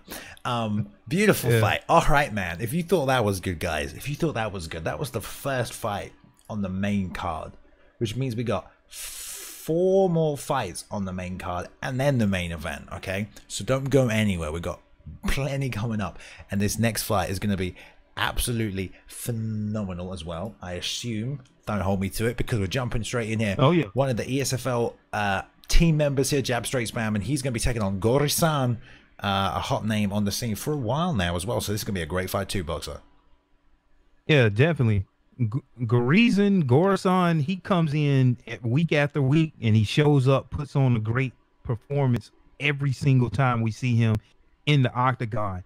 He has a 5-3 record. At one point, Gori-san was at the top, getting ready to be a contender, and then he faced some adversity, and so he's on his way back up. Same thing with Jab Straight Spam. Jab Straight Spam is another fighter, you know, real close to getting a contender fight. However, face some adversity. He's 3-2 here in the ESFL, and both of these fighters, I feel, are kind of, you know, in the same, you know, category in skill, where they're at in the ESFL. And I want to see what happens here in this fight. Both of these fighters have amazing stand-up, and they're good on the ground. So this is going to be a very high-level match. We got Jose Aldo versus Max Holloway. So this is definitely going to be a good fight here. Yeah, man. I mean, a great matchup between the two fighters, and between the two competitors as well, man. Like you said, Gori-san, man, fantastic performances week after week after week. Let's get that arena, look at that crowd up as well. Looks like they're getting a bit panicky here. Let's get the crowd up. There we go. There we go. Yeah. Love it. All right. But yeah, Gori-san, fantastic striker, you know, phenomenal, real good with combinations and finding a home, and being clean and clinical when the opponent's hurt, and trading in the fury as well, good in the chaos. But yeah, like you said here, Jab Straight Spam, great fire as well, technical, real tight with combinations and firing efficient combos and then changing between those efficient combos. So although it's a collection of strikes that works, it's the rotation of those strikes and you not knowing which 3-punch combination is coming next. Is it the 1-2 body kick? Is it the 1-2 left hook? Is it the jab rear uppercut? Is it the jab right hook? You know, it's just a constant rotation and you've got to adapt on the fly and be cerebral. You can only fight cerebrally because you ain't going to be able to make a read. All right, here we go. Yeah. Second fight on the main card. Great matchup. Gorgeous-san versus jab straight spam. Yeah, jab straight spam in the red gloves and comes out and gets a rock early. And he tries to duck it. Guriza tries to duck, and it's a glancing blow. And we already see jab straight spam on top. But Guriza able to get up. And I do expect Guriza to settle in and still work his game plan. So let's see what happens. But jab straight spam is coming out and looking just to throw everything right here initially. A beautiful jump, grabbing the tie clinch as well. Man, he slipped 2-3 uppercuts on the way around to grab that as well. Gorgeous-san wisely backing off, and Gorgeous-san through before that was that beautiful combination there as well. Yep. As we said, we knew Guriza was going to settle in, and this is a very talented fighter as well. As you see the quick slip and the quick hook, and so they both exchange rocks here early in the first round. Yeah, man, and jab straight spam, good success of those triple hooks. But Gorgeous-san, man, gonna settle in a little bit now and start mixing up. Leading with that lead hook to the body is real good. But if jab makes that read, he's gonna get that uppercut in there. That's gonna be real bad for him. Overhand into the uppercut. There's the duck. Another rock there. Oh, look at that hook. He ran it. That's what you have to be careful of. Man, Balin, that was so close to being over. Oh, man, we said this was going to be a good fight, man. It's been fantastic so far. Jab straight spam got hit initially with that 2-3 that rocked him, but then came back with his own. I can't even remember what it was. I think it was overhand. He stepped in with the overhand, rocked him with it, then tried to finish with the head kick. Gorgeous-san dipped under through the left hook, got him dropped and rocked him, dripped him to the canvas, almost finished him off with those punches after he ducked under, which worked for him this time underneath that. But now he's in that full mount position, getting the work in here. And wise recovery by jab straight, managed to go back to his half guard. Yeah, that was an amazing sequence right there, because that's like a 50-50 gamble whenever you duck, and it's gonna pay huge dividends if you guess right. Guriza was able to guess right. He ducked the kick, and it paid dividends. Totally gassed out jab straight spam, but they're back to their feet now, and let's see if jab straight spam can score another rock here in the last minute of the first round. It seems like jab straight spam now is thinking about it being a little bit more cerebral here, but he gets rocked. Guriza coming out and gets a knockdown, Balin. Wow. Yeah, fists of fury in the chaos. We said it. Guriza content to be in that pocket, trade with them hooks, especially with Max Holloway, finding a home with that laser focus on that chin, landing the double hooks, that left hook, right hook. The jab straight, man, got to be backing up, got to be careful. And this is the part of the fight you know that your opponent's got a lower head stat than you, so you're content to trade in the pocket. But look at them hooks and those 2 uppercuts and landed at the end of that round. Yeah, and this is, I expect this from Guriza. This is a guy that was one of even the best fighters in UFC too, so he's seen a lot. So I didn't expect him just to fold just because he came out and got rocked. But look at these highlights. That was one of the best highlights when he ducked. And you never know. Who do you think took that round, Balin? Maybe I give that round to Guriza or what? I mean, I couldn't count the knockdowns. I think they both got 1. And then rocks as well. So, man, I don't know. Maybe Guriza, I think he got a slight edge, a few more, but it's hard to tell when you're calling these fights. But let's see what happens here. Look at that 4 punches from Guriza on the return. These guys are not just playing it safe right here. They're throwing, like you say, 4-point combination. So now what I'm seeing is jab straight spam utilize some of the kicks of Jose Aldo, and that's what he wants to do, especially with that attack the base perk that Jose Aldo has. So it's going to be a negative.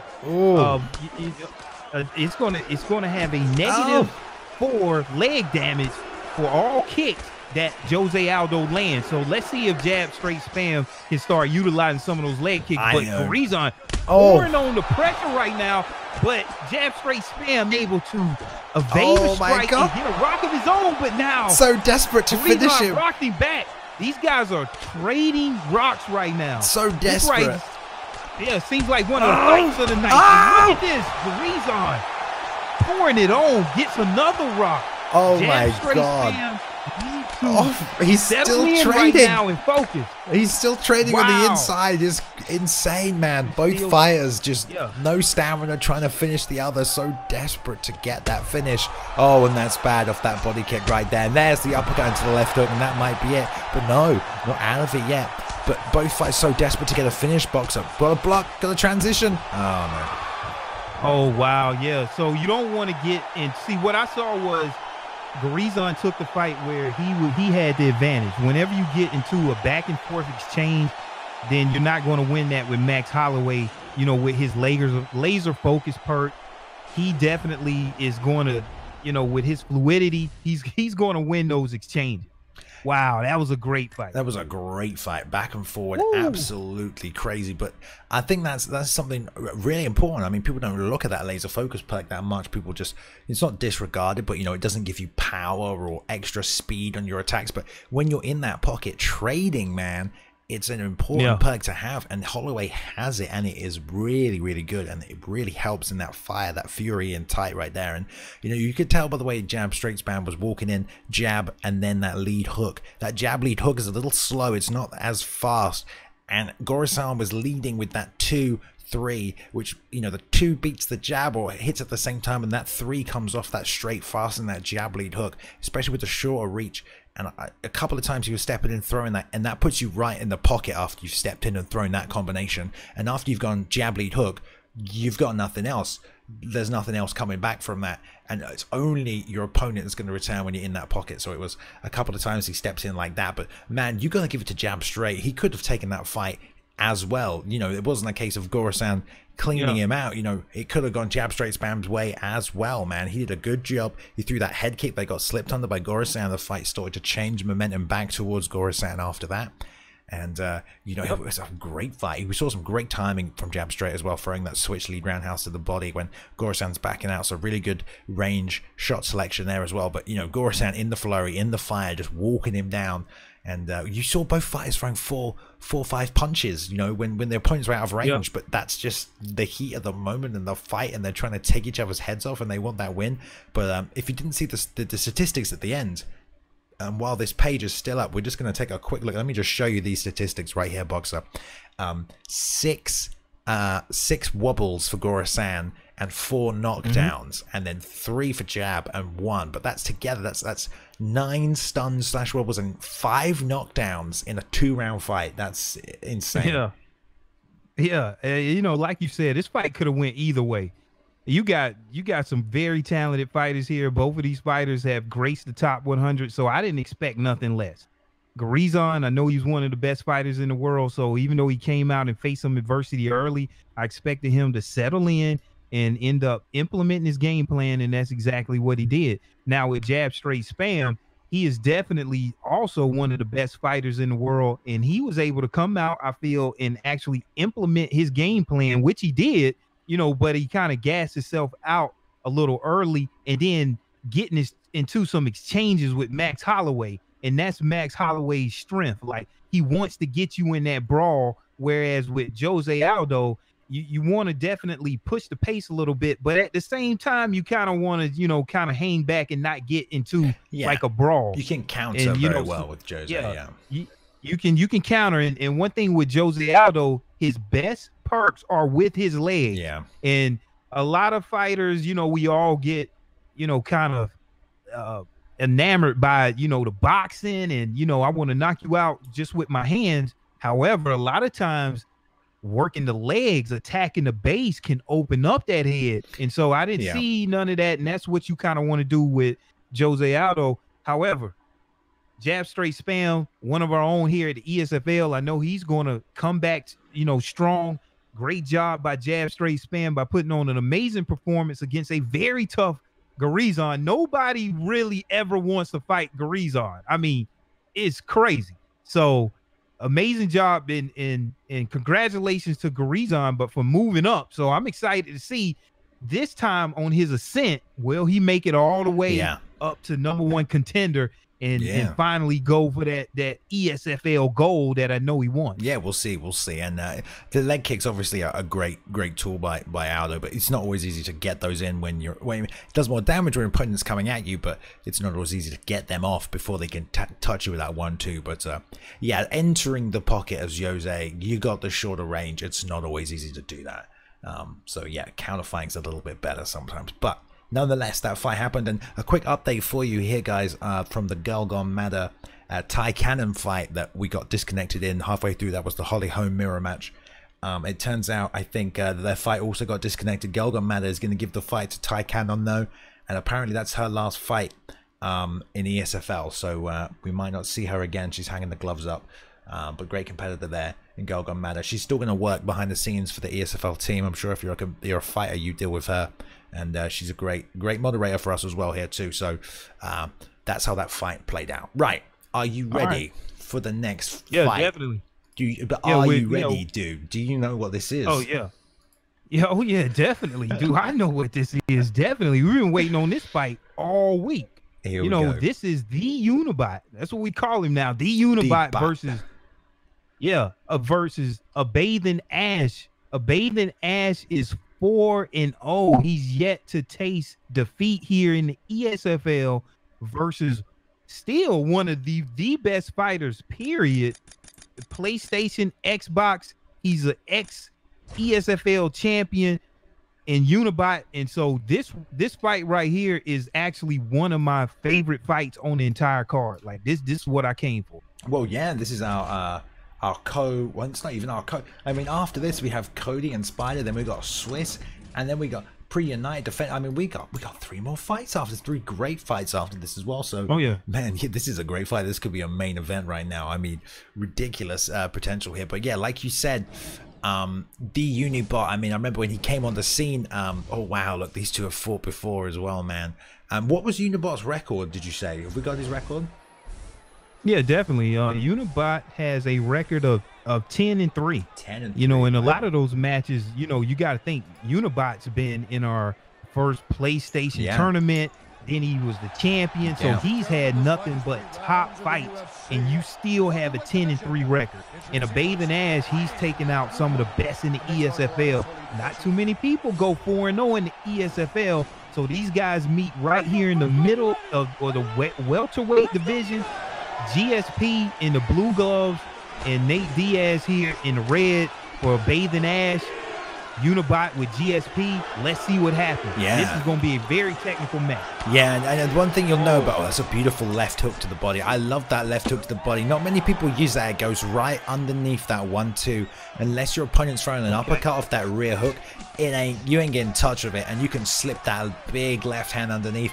And that's something Diaz loves to do, especially with that body snatch and perch. So great shot selection by Bathing Ash. You might look for that a little bit more, but we'll see here. A Unibot, man, always a very patient, very cerebral fighter, and very good at fighting going backwards. It always has been. I remember he came on the scene, showcase that in his first fight ever, when pressure fighting was the name of the game. No one could stop the walk forward, weave, head movement craziness of certain fighters. Way back season 1. Yeah, it was crazy, but Unibot found a way to fight off the back foot and really impress a lot of people by doing that, and now can do that a lot easier. Now there it is again, man. That big left hook to the body. It's a beautiful shot. See, now we're seeing a step up and stand up. You see these guys, they're taking their time, but they're also able to throw out some really powerful strikes. And you see how they're mixing the strikes up with their legs and their hands, because that's what opens up the head. I see Unibot using the front kick, and so they're working the body, but it gets caught right here, and Unibot returns a body kick of their own. So you're seeing a nice little wide distribution of not just boxing. These guys are kicking also, and I like that. They're playing footsies right now, seeing where they want to go and get their stance to strike. And Unibot is landing some pretty good leg damage here, because the leg health of Diaz is not that high. Yeah, that little outside leg kick. Little jab. It can add up. Trying to set that up here, you can add strikes onto it. It feels a little risky, because especially as a Bathing Ass had Unibot in the corner there a little bit later, and this is what you want with Diaz. You can march through. Look at that beautiful 1-2. Bathing Ash steps back. Unibot's already got that straight to the body charge because he knew it was going to be open for another nice shot there, because he knew he'd back off after it. And this is a little high-level striking that you talked about, knowing what your opponent's going to do after you've thrown your combo. So what your second combo will be after your first one, based on your opponent's reaction to your initial shots landing. I mean, this is the kind of thing we're talking about right here. But the patience is real right now. And this is only a 3-round fight. I don't know if it's going to go the distance. We haven't had a single fight go the distance here tonight. But Unibot sitting back a little bit more. And I'm seeing these guys feel the importance of this fight, because they know whoever wins this fight is going to go back up into the upper echelon of the ESFL and get a title shot. So look at this, though. Even though they're taking their time, look at that duck by Bathing Ash. This is some high level stuff here that we're seeing from both of these fighters.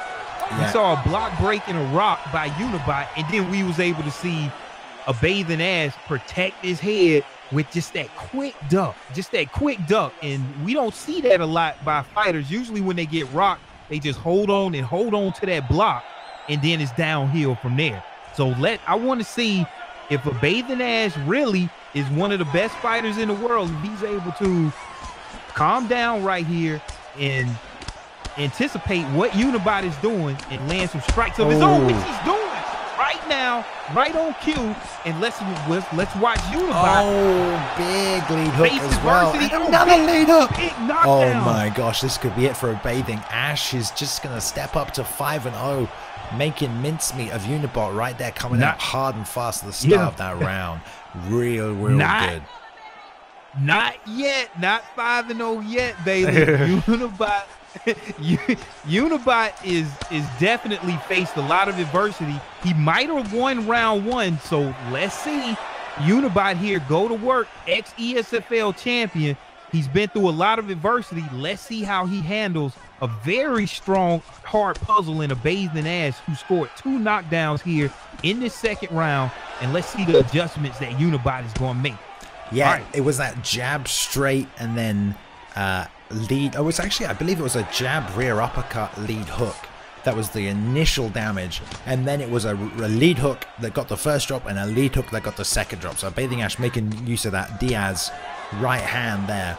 And Unibot now really defaulting to his slow, careful, methodical shot selection. Doesn't want to get caught with anything. Beautiful job following up with the straight. And then again, you see what we were talking about earlier. Knows after he lands that straight to the head that a Bathing Ash is going to go straight backwards. So that straight to the body is already pre-charged. He knows it's a free shot right there. So little things like this that make Unibot sort of add up these little shots. But a Bathing Ash, man, on this Diaz pick, he's going to regenerate well. He's going to recover well. He has stamina for days. And there's the lead head kick though. Flicked it up there, nice and high. Let's see what he's going to do. And he decided just to hold that block, and Unibot was able to score a knockdown of his own. I think he felt like he knew that extra head kick wasn't going to break the block, but obviously that straight right coming right after it, he didn't anticipate, and that's what got that block break.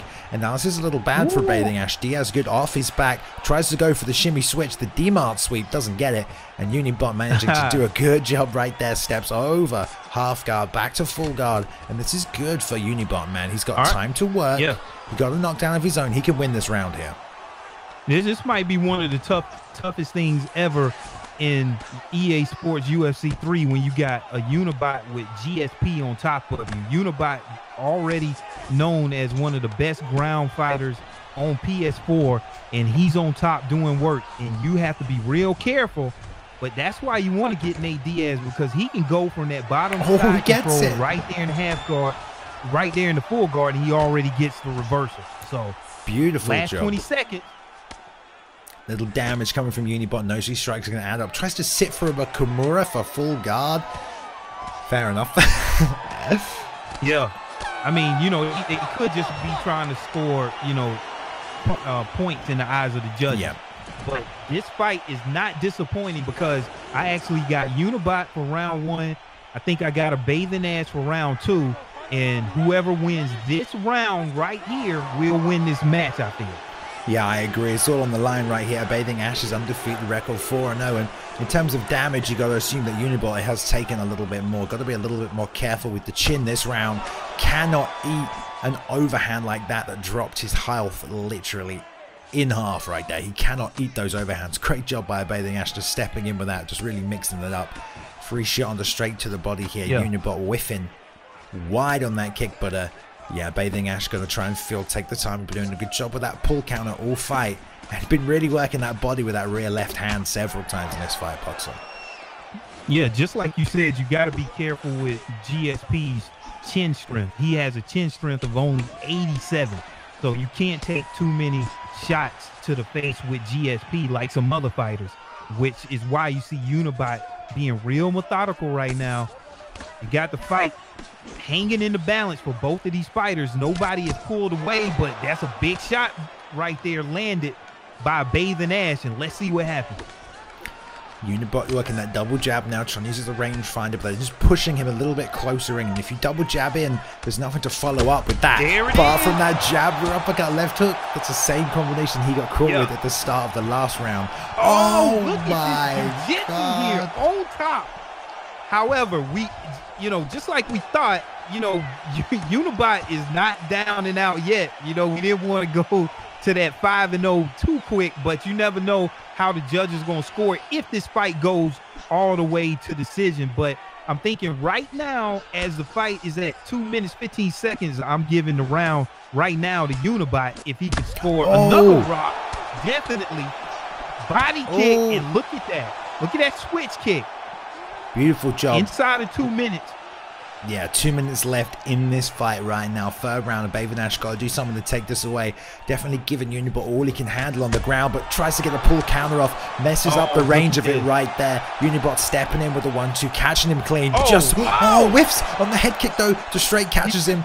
And here he comes, man. This is everything he needs. We've got 120 left. Another beautiful pull counter. There's no stamina box up, but they can still rock each other right here.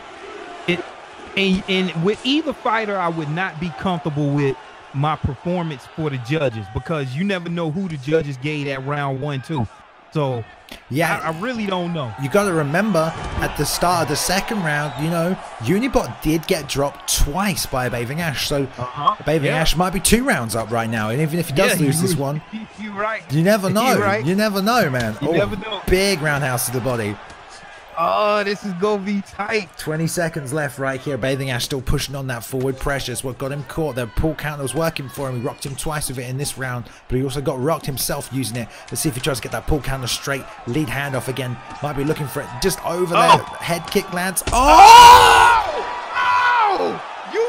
knocks him out before the second can clear off the clock. 1 second. Wow. 1 second. Woo! Unibot coming essentially back from the dead when we was calling the fight 5-0 for Bathing Ash, and Unibot able to settle down and show his resolve as a champion and face that adversity and come out on top. Wow, that's one of the best fights that I've seen in the ESFL. What an amazing fight. At a convention or some kind of event right now, I would be going absolutely mental. Yeah. Because that was insane. Can you imagine Bruce Let's look at the scorecards. Look at that. It was all on that last round. Oh, wow. What was... Yeah, so that, I mean, you can't ask for no more than that. I mean, that's one of the best fights that I've seen. Unibot, I want to see a rematch. Man, that's wow. Oh my God. So a Bathing Ash, falling, that's his first defeat here in the ESFL. Still has an amazing record at 4-1.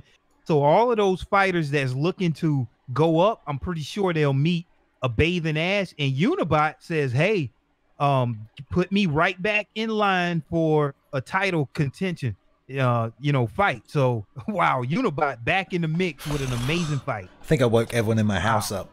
I didn't even. Yeah. Oh my god, what a fight! Yeah, Yeah. I mean, absolutely fantastic, beautiful job by both fighters. You could tell Bathing Ash at the end of the round. Don't know if he was going to win that if it took it to the decision, but you could tell he wanted to make an impression. He wanted to force that round, and that cost him a little bit. He stepped in right there a little too much, a little too hard, and that's what got him caught. Man, he just exited low stamina, had to go straight back. The 1-2 same side head kick, oldest trick in the book, and man, nice and clean right there. And you think Diaz has that chin stat to take that, but just a little too much and a little too much pressure by Bathing Ash. You gotta feel for Ash right now, how he must be feeling losing that O like that with 1 second left. I mean, wow. Yeah, that was an amazing fight. I mean, it was one of my favorite fights. I never doubted Unibot, even when he gets rocked and down. I practice against Unibot so many times, and I don't care how much I'm up. It seems like he always still is able to pull it out. So I didn't expect anything less. A Bathing Ash is a very difficult puzzle to fight. And like we said, he's right now one of the best fighters out there in the ranked championship series, because a Bathing Ash is number 14 right now on the ranked leaderboard. So he's fighting really at a high level right now. And Unibot just able to get that win in the last second. Amazing fight without even having to say by both of those fighters. Can't wait to see both of those fighters fight back here in the ESFL. That's what it's all about. Great fight by both of those competitors. Yeah, fantastic. Absolutely fantastic. Right, I think we're moving on to our 9th fight of the night. I just need to hear from the guys in the back give us confirmation of where this fight is taking place, as I do not have a location currently. Yeah, let me check real quick. I've asked both of these fighters. I haven't heard anything, from anybody on the Xbox side. Okay. So, it's your call. What do we want to do? We want to go to intermission, or do we want to go right into the next? Well, let's take a look at main event of the evening. Let's have a quick fight card. Let's have a look. Yeah, let's have a quick recap of what's taken place so far tonight. Well, we get the guys in the back sort out what's happening, but you can see right here we had some great matchups. What's Up 420 taking on you matching, coming in tight. What's Up 420 dropping to 1-5, I believe, if that's correct. Good little fight to kick us off, to get us going. Then we had Ty versus SGC coming through with that Daniel Cormier pickup, able to dictate the pace of that fight, take it to the ground, grapple, out grapple Tyzer. JDS pick up there, not be able to get it off. Smitty the King, sorry Smitty, coming on through as well, fighting Sharif, and Sharif looked real good tonight as well. Smitty just unable to pull out that win for him, but did a great job surviving, veteran savvy man, pulling every transition out of the book, staying alive right here. And then we had XG team taking on O'Drowsy. What a great fight that was as well. O'Drowsy, man, looking dominant. XG team again unable to get through on that win, but that was a great fight, great matchup right there as well. Then we had the Holly Holm mirror match that ended about 2.5 rounds in. That was building up to a great climax right there. We had Ty standing long and strong in that bladed stance, whipping them hooks off them boxing combinations, and then Golgon Mata trying to work in that nice little lead leg hook kick, side kick to the body as well. Mix it up right here as well, but it was great. Good fight, that one. Then Papa Doc coming in versus Rayhan. Man, this is where it all started kicking off right here, Boxer, right? That Papa Doc fight. Yeah, so that Papa Doc fight was amazing. Papa Doc able to showcase his skills, moving up to 8-6 in the ESFL, and Rayhan definitely put up a good fight. And then we had Garizon versus Jab Straight Spam, and that was a great fight also, where you had Garizon, pulling it out. And definitely this last fight that we had, Unibot versus a Bathing Ash. Just as we thought that he was down and out, looking like a Bathing Ash was going to go to 5-0, getting a title shot, Unibot was like, hold up, and ended up having an amazing fight where he finished a Bathing Ash in the final second of the very last round. Don't even. That's crazy. Yeah. It was so good. So the guys in the truck, Balin, have spoken. Yes, I'm good. Yeah, the exclusive Xbox contender match is here. It is going to take and place. We have a link. All right, are you good? We have a link. You good? I am good. Perfect. I'm good to Wonderful. go. All right, then we'll jump straight in, guys. This is going to be our little Xbox fight taking place tonight, and it's a great matchup here. Two of the best strikers I think we've got in the Xbox division. Only can be a good time right here. We got Cody Dank taking on the Spider, and I cannot wait for this one. I don't know if you have their rankings to hand, Mr. Boxer. Yeah, definitely. I have their rankings. You have Cody Dank, which is he's 10-6 versus the Spider, which is 5-4. You know, so in terms of ratio, these, you know, it's might be a little bit different, but I'm hearing that both of these fighters are very talented. They're ranked both in the top 15 of the ESFL Xbox division, and this is an exclusive contenders match. And so I am looking forward to seeing what Cody Dank. I've heard a lot about Cody Dank. See what he has. They're both using TJ Dillashaw as their fighters. It's a mirror match, so I'm expecting a very technical match. No fighter has the advantage, and they fought each other before, and they're pretty much even. So I'm gonna be excited to see what happens here.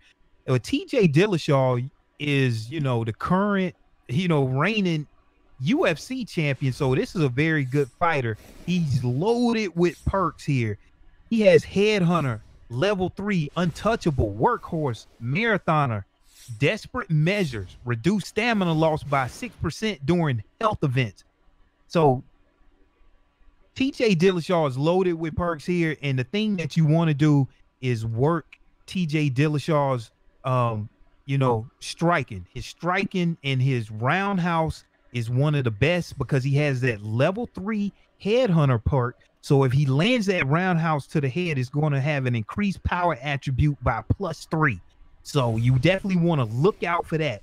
TJ Dillashaw, it has 90s across the board, striking, 95, grappling, stamina, and health, all 90s plus. So let's see what the Xbox guys are going to be bringing on this exclusive Contenders Xbox match on the PlayStation card as these guys get their audio level set. I'm glad. Yeah, and I just exactly. Just want to point out here, like if you don't know either of these fighters, the Spider is one of the most technical, creative fighters that we have in the ESFL. Always coming up with new little combos, new little techniques. Always looking to create sort of new chaotic patterns from different ranges and forms, and he's in the blue gloves right here. Cody in the red gloves, and Cody, man, real cerebral, real tight, real technical, always perpetually very clean and clinical. And yeah, Cody's going to look to pressure, going to look to land that left hook, that rear uppercut, and Spider-Man, you don't know what he's going to do right here, but man, they both traded with the jab rear hook. They're both trading combos.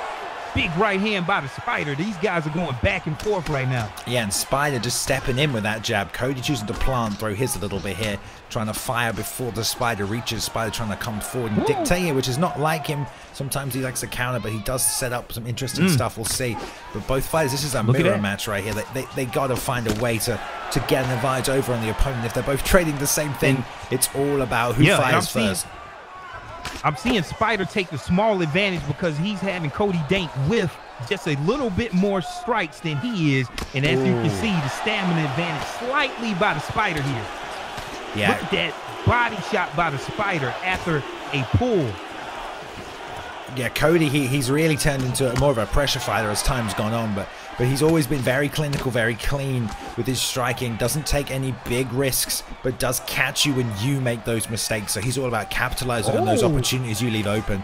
And Spider here coming with a pull counter, great. He loves that pull counter, really picked up from where Bryoxis left off for that pull counter. I'm seeing that lead jab body hook, which catapulted him forward. That's something I need to look at. Amazing job by the Spider there, landing that body shot. Yeah, good job faking out the jab, trying to beat Cody to that punch there with that straight right down the pipe. 1-2. It's that body kick right here, and neither fighter really utilizing any kicks right now, but Spider getting that lead leg little roundhouse flick off right there after 1-2, which is going to work for him. Check hook on the inside, and Spider darting in and out here. No sideways movement from either fighter. Cody trying to return that kick. Yeah, Spider finding a way to touch that body, and I think that's what's going to separate him here in the first round, because it's not easy to land these body shots, you know, after a after a jab. That got slowed down in a previous update. So that's a good job by Spider, able to touch the body. And as you can see, look at the stamina on Cody Dank versus the stamina on the Spider here. And I think that's going to be the difference in this first round. Yeah, and Cody's fighting out of a defensive shell right here. He's keeping his hands up tight, keeping his, himself guarded, protected, small movements, and Spider's really getting loose and long, and that's why he's able to get in and out right now. He's starting back with that L1 flick on those pull counters, a little switch step out right there. He's taking advantage of this movement that you have as TJ faked the lead hook to the body, came up through the lead hook to the head right there. Combination Beautiful. by Cody Dank. And this is Cody planting right now, catching Spider coming in. This is what Cody wants to do. This is what Cody's good at as well, finding, okay, where are you? Let me time you. Let me see if I can hit you, and catches him right there with a rear uppercut. By Cody Dank. Takes that round back, in my opinion. Anytime you're able to land a big strike like that at the end of the round, when you didn't get rocked, you may have done enough in the eyes of the judges to win that round. I don't know, because at first, initially, I had the Spider taking that round, but you never know how the judges are going to see it when you finish the round off with a rock. Yeah, man. Amazing round right there. Cody had a real tough time just in between those spurts right there, finding Spider sometimes. I mean, consistently he was tagging him, but Spider was creating these moments where he was in, he was out range. Cody was missing, and he was having a little bit of a tough time, was Cody Dank, just trying to find Spider in some of those moments. But towards the end of that round, he really started to feel him, started planting his feet, catching the timing of Spider, and that's when he started hitting him and got that rock towards the end of that round. But great first round right here. Both fighters very skilled, but both in different ways of trying to implement their separate game plans using the same fighter right here. So they touch him up, start round 2. Touching up, showing sign of respect. Let's see who's going to finish off this fight, implementing their game plan. Big body shot right there by Cody Dank. Able to find another body shot, but eats a left hand, I'm sorry, by the Spider. This is Cody all over, though. He'll see what you're doing, and he'll start to pick you apart, start to take your weapons away. No, Spider's using a lot of movement, not able to catch him on the way in or the way out with those jabs, so he's going to start throwing those body kicks at range where he knows he can hit him. But this is Spider, man, faking that lead hook to the body again, coming up top and hitting him with a 1-2-1 rear hook. And Spider-Man, he's going to mix it up. He's now throwing a lot of feints in here, trying to bake out Cody. Bakes him out here with that shoulder slip. The 1-2 from Cody falls short. So Spider's now going to re-enter with that bit more of that stand revenge. And that's what he wants. That's what we talked about in that round. Yeah, I'm very impressed by what I'm seeing here. Both of these fighters are showing a full complement of combinations. Spider going to the body, looking for his shots upstairs. But like you said, Cody Dank is able to find shots in combinations of his own right here. Both of these fighters here throwing some really nice combinations, followed by a pull counter that you see right there from the Spider. These guys are both so high level. Oh my goodness, slips the jab straight, comes back. Gets under on the return, man. So many feints. Oh, beautiful. Catches that leg kick. Great. I was wondering when I was going to see it. Now he's working that body. Another one. Spider now committing to that. There's the lead hook here. And this is Cody planting. Spider still coming forward. Spider refusing to not go forward, bucks up. I think right now Spider knows he's still feeling his stamina advantage a little bit, but Cody Dank is able to work that body and still land combinations of his own. Trading. And look at that. Has another rock by Cody Dank. Man, they're going backwards and forwards. Body shot. And Spider-Man, he's so low on that health stack. Cody doing such a good job planting, finding a home for that jab straight. And really, Cody will wait you out, patient, find the timing, and that's what he's done. Although Spider was getting off some good shots at the start of this round. So now he wants to change it. Now let's see what happens. Spider had the stamina advantage, but his head health, he didn't have the advantage. So I think he was kind of getting fooled right there, because even though he had the stamina advantage, he was coming in just getting rocked because his head health was low. But now the Spider is on top, and let's see what happens when he's on the ground. You never know. This is a whole nother game, whole nother world. So let's see if the Spider can get some of this head health back, in terms of, can he close the distance between his head health and Cody Dank's head health? And right now, 4 seconds left, 1 second left, and that was the end of the round. I give that round to Cody Dank because of all of the rocks that he had. So And coming out in this third round, if you're the Spider, you definitely got to know close. You may need a knockout to win this fight. See how close he is, just missing these strikes. And Cody's just returning because he knows he's just out of that range. I mean, and there were so many fakes coming out for that first 2 minutes from Spider-Man. He was throwing his left shoulder, throwing his right shoulder. It wasn't just faking the jab, he was faking the straight, he was faking the lead hook to the body. Both shoulder rolls coming off, and then he was baiting out those strikes from Cody. And as soon as Cody stopped trying to bait on those counters, started planting and really just waiting for Spider to step into that range, that's when he was tagging them. But that first start of that round, he was baiting Cody out. Cody was marching forward trying to land that 1-2, and Spider wasn't there. He was back out, he was pull countering, he was long gone and returning with his own and then slipping underneath on those counters. So man, we'll just see how this next round plays out, man. Showing sign of respect. Oh man, you gotta respect right now. Real recognize real. These two are getting after it, and these are both super high level competitors. Yeah, definitely. We're looking at the third and final round, and let's see if Cody Dank can finish this fight off, and then let's see if Spider. Couldn't get out of there. But by Cody Dank, he's already landed a knockdown here in the third round. He is large and in control of this fight. All right, we see a big miss right there by Cody Dank. Let's see if Spider can take advantage. Pouring with that jab. Spider's never stopped this forward pressure. Maybe he feels like he wants to keep Cody going backwards. He doesn't want to let Cody come forwards. And he's still hitting him and piecing him up here. But Cody, man, he's finding homes. It's mainly that left hook that's been landing a lot for him here. And Spider's health is so low. That right hand just whipped past his nose. And Cody's looking for that slip off, trying to get it. Spider just trying to work in that jab. Low stamina against the pull counter as well. Beautiful job. Oh, no. Yeah, any shot right now that Cody Dank is landing, he's going to either rock or get a knockout. Wow, great, amazing performance by Cody Dank against a very talented Spider, baby. Wow, I mean, that was just such a great fight. You don't want to fight either of those guys, trust me. Ranked in the ESFL, you don't want to fight either of those gentlemen because they will get you. And Spider-Man showing some flashes of brilliance, but I think Cody just showing there he's really good at working out what you're trying to do and taking away those weapons and finding ways to hit you. Struggled here and there just a little bit, not really struggling, but you know, just trying to find out what Spider was doing, and he kept finding him towards the end of those rounds. And by that point there, you know, that left hook's just a bit too strong, but Spider really showing his feint game, his fake game. Landed some good body kicks early on, but then Cody started to return those body kicks. So a great matchup. I mean, what a treat that is on a PS4 card for us to just have a nice little Xbox clash right there between those two. And man, Cody, he moves up to 11-6 now, and looks like he's going to be making his way back up on a title run right here. You know, he wants that belt. He's never given up. He's been here since day one, and man, I think he's going to win it one day. He's looking better and better every time. Yeah, Cody Dank, like you said, moving to 11-6, and Spider dropping to 5-5. He still has a pretty good record in the ESFL, fighting tough competition every single fight. And great job by both of those fighters. I'm very impressed here with the Xbox fights that we've had on the PlayStation cards thus far. They've been very entertaining. I definitely can tell it's a high level of skill from all of the fighters here that we get on the PlayStation cards, you know, from the Xbox.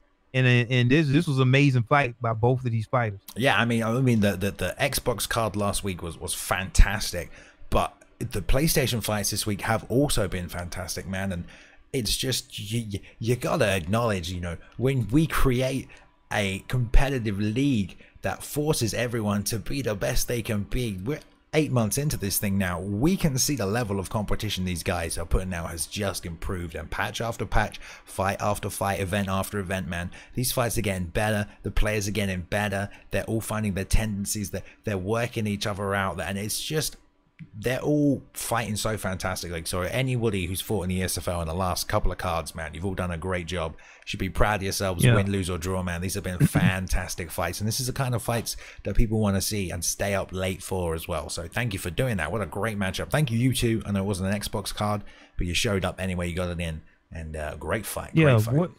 You know what we want to do is, you know, kind of integrate the cards, you know, so we can kind of integrate the communities between Xbox and PlayStation. Maybe we can, you know, just have a really, you know, bigger community watching each ESFL card, not just PlayStation crowd watching a PlayStation card and vice versa. So we're slowly integrating some PlayStation fights on the Xbox card and vice versa. Now, we have one announcement. On Sundays, we will start the fight cards 1 hour earlier. Yeah. I'll make sure that that is documented, especially on the PlayStation side. So we'll be starting at 7 p.m. Central Time, which is going to give the fighters and everybody that's participating on the opposite side of the world, they're going to get that extra hour a little bit earlier, as it's very late over there in Europe. So we'll be starting these cards, 1 hour early. We're trying to settle in and see exactly what's the best time for everybody. So that'll be coming up. Yeah, that's 1 a.m. for us over in the UK, 2 a.m. if you're over in the rest of the EU. So hopefully that's better for us. I know we're used to staying up late to watching the UFC, but it's I think moving a little bit more in this way. Hopefully more of you are able to attend, and we'll get them going. But right, beautiful. Right, so the next fight, oh my goodness, this is a #1 contender fight. I do believe this is a #1 contender fight right now. Yes, this is the #1 contender fight. So what you have here is another fight that we have been waiting on all week, and I'm excited that it's here because we needed to actually settle the score right here. You got two amazing fighters that are, deserving of a title shot. Now they have to meet to see who gets that title shot first. Now you got Swiss Lebix. He is an ex-champion. He has a 10-3 record. It's hard to have a 10-3 record here in the ESFL, especially when you're fighting the best on top of the best. Also, in ranked championship series, he's number 10 in the world. Number 10 in the world. He's fighting Drizzo. Drizzo is 7-1 in the ESFL. The only fight that he's lost was the fight in the championship. So Drizzo definitely deserves to be right here, and that's why this fight is the co-main event. And these guys are already touching gloves up in the first round. Bisping in the red gloves with Drizzo, and Swiss Lebix with that forward moving pressure in the red glove. Yeah, I mean, with Vandalay. They didn't even give us a time to talk right here. This is the didn't even get the co-main event. The co-main event of the evening right here. And like you said, pointing out, Swiss Lebix 10-3, same record as Uniblock going into his fight tonight. Just shows you what level he's at. Barely lost here at the ESFL. We've got some veteran stats. And yeah, Drizzo right here, man, already eating that early ruck. Before we can even talk about how they've been performing, man, let's talk about what he's going to have to deal with, because Swiss Lebix is not going to stop that forward pressure, and he's got Vandalay, so he can keep that up all night. Yeah, so we know that Swiss Lebix is going to throw everything in the kitchen sink early, and I want to see Drizzo able to withstand that forward moving pressure by Swiss Lebix. He's going to give you everything he got early, and you're going to have to really know how to move your head and beat block breaks and also return fire of your own. If you do not get past this, he will end your night early in the first round. Because look at the stamina already, Balin. But this is it. This is fine. This is absolutely fine. Drizzo knows that this is going to happen. And there's the rear uppercut that he lands by himself. There it is. Nice roundhouse. 2 roundhouses to the body, and that's what he wants. And this is okay. Drizzo needs to know this. Gets caught countering long by that. And that's going to hurt so much. And this is real bad for Drizzo right now. This is so bad. Oh, now look at that. That whenever you do that pre-deny, you block that takedown, that's going to pay dividends for you on the stamina department. So I'm already seeing the stamina very low, even though this is just a 3-round fight. Both of these fighters are halfway depleted. Yeah, it's absolutely ridiculous. It's only 2-3 minutes into this round. Drizzo's returning this uppercut all the time. I know he's trying to catch Swiss with it, but that's stamina costly. It's slow. It's going to have a big window of vulnerability, which is probably not going to help if he eats another one of those kicks. And also, he needs to really not throw right now. He needs to just bait out more attacks, really, if anything. Let Swiss keep coming, pumping that gas tank.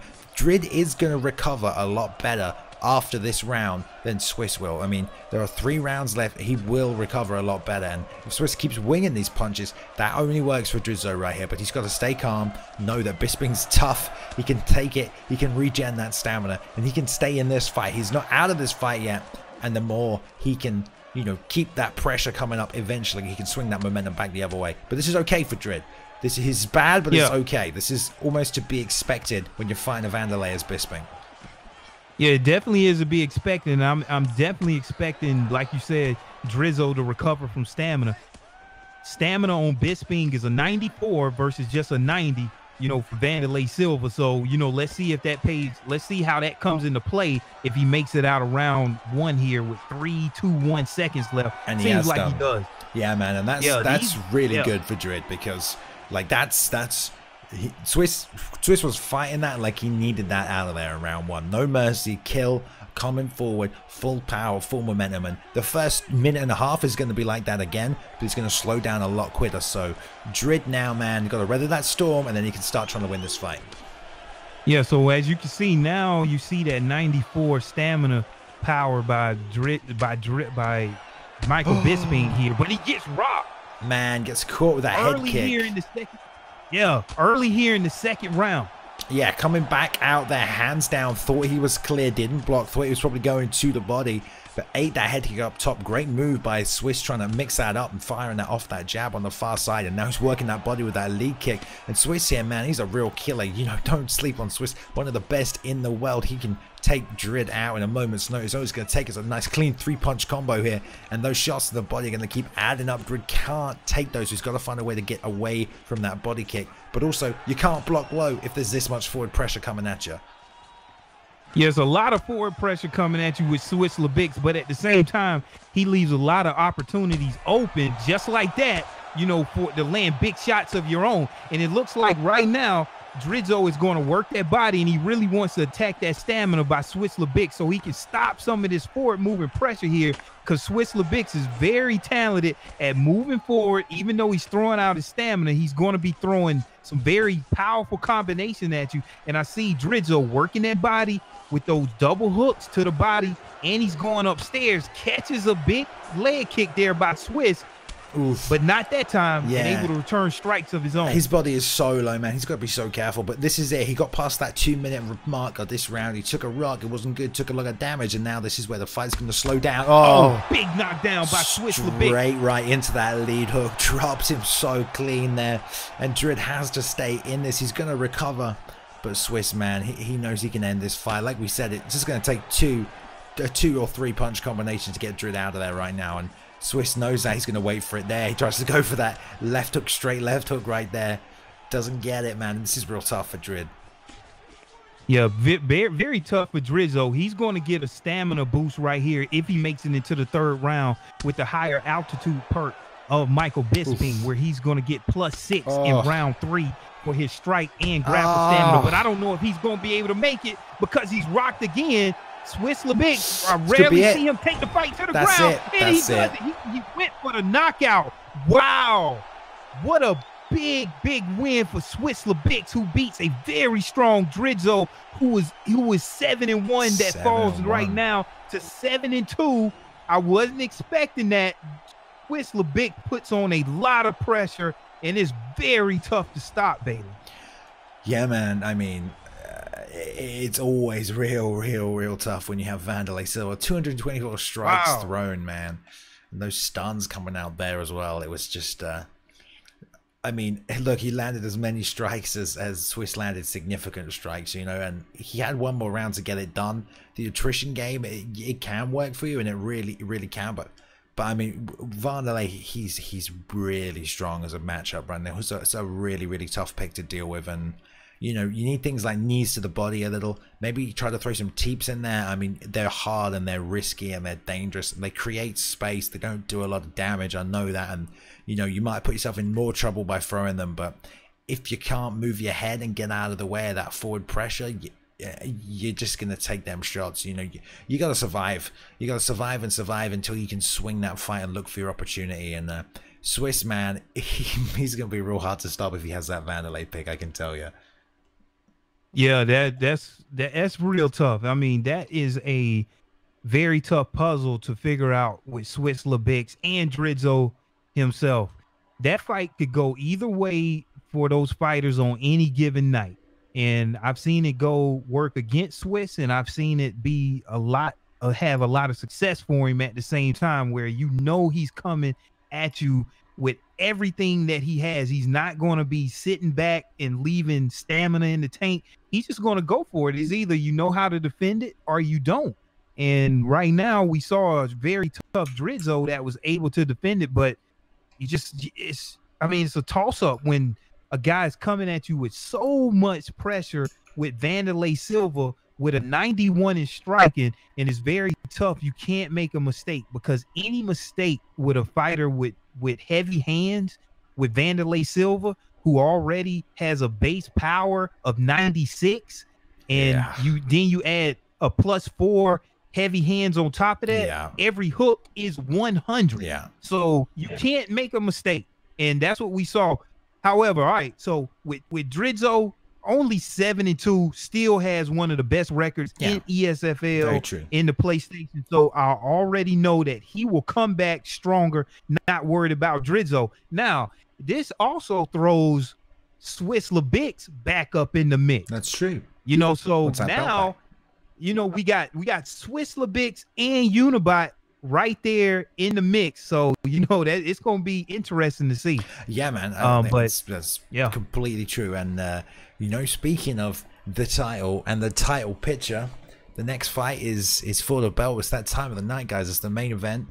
And we got the champion defending his belt. And I think we've just got to take a quick intermission here. I'm getting word from the guys in the back. We're just double check something on the fighter's end. So we're going to grab maybe 90 seconds or so right here. So grab yourself a glass of water or something, sit back, get ready to enjoy this title fight. We'll be back in about 90 seconds or so with this main event of the evening. The belt is on the line, and let's get it.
All right, guys, we are back, and these guys could not wait.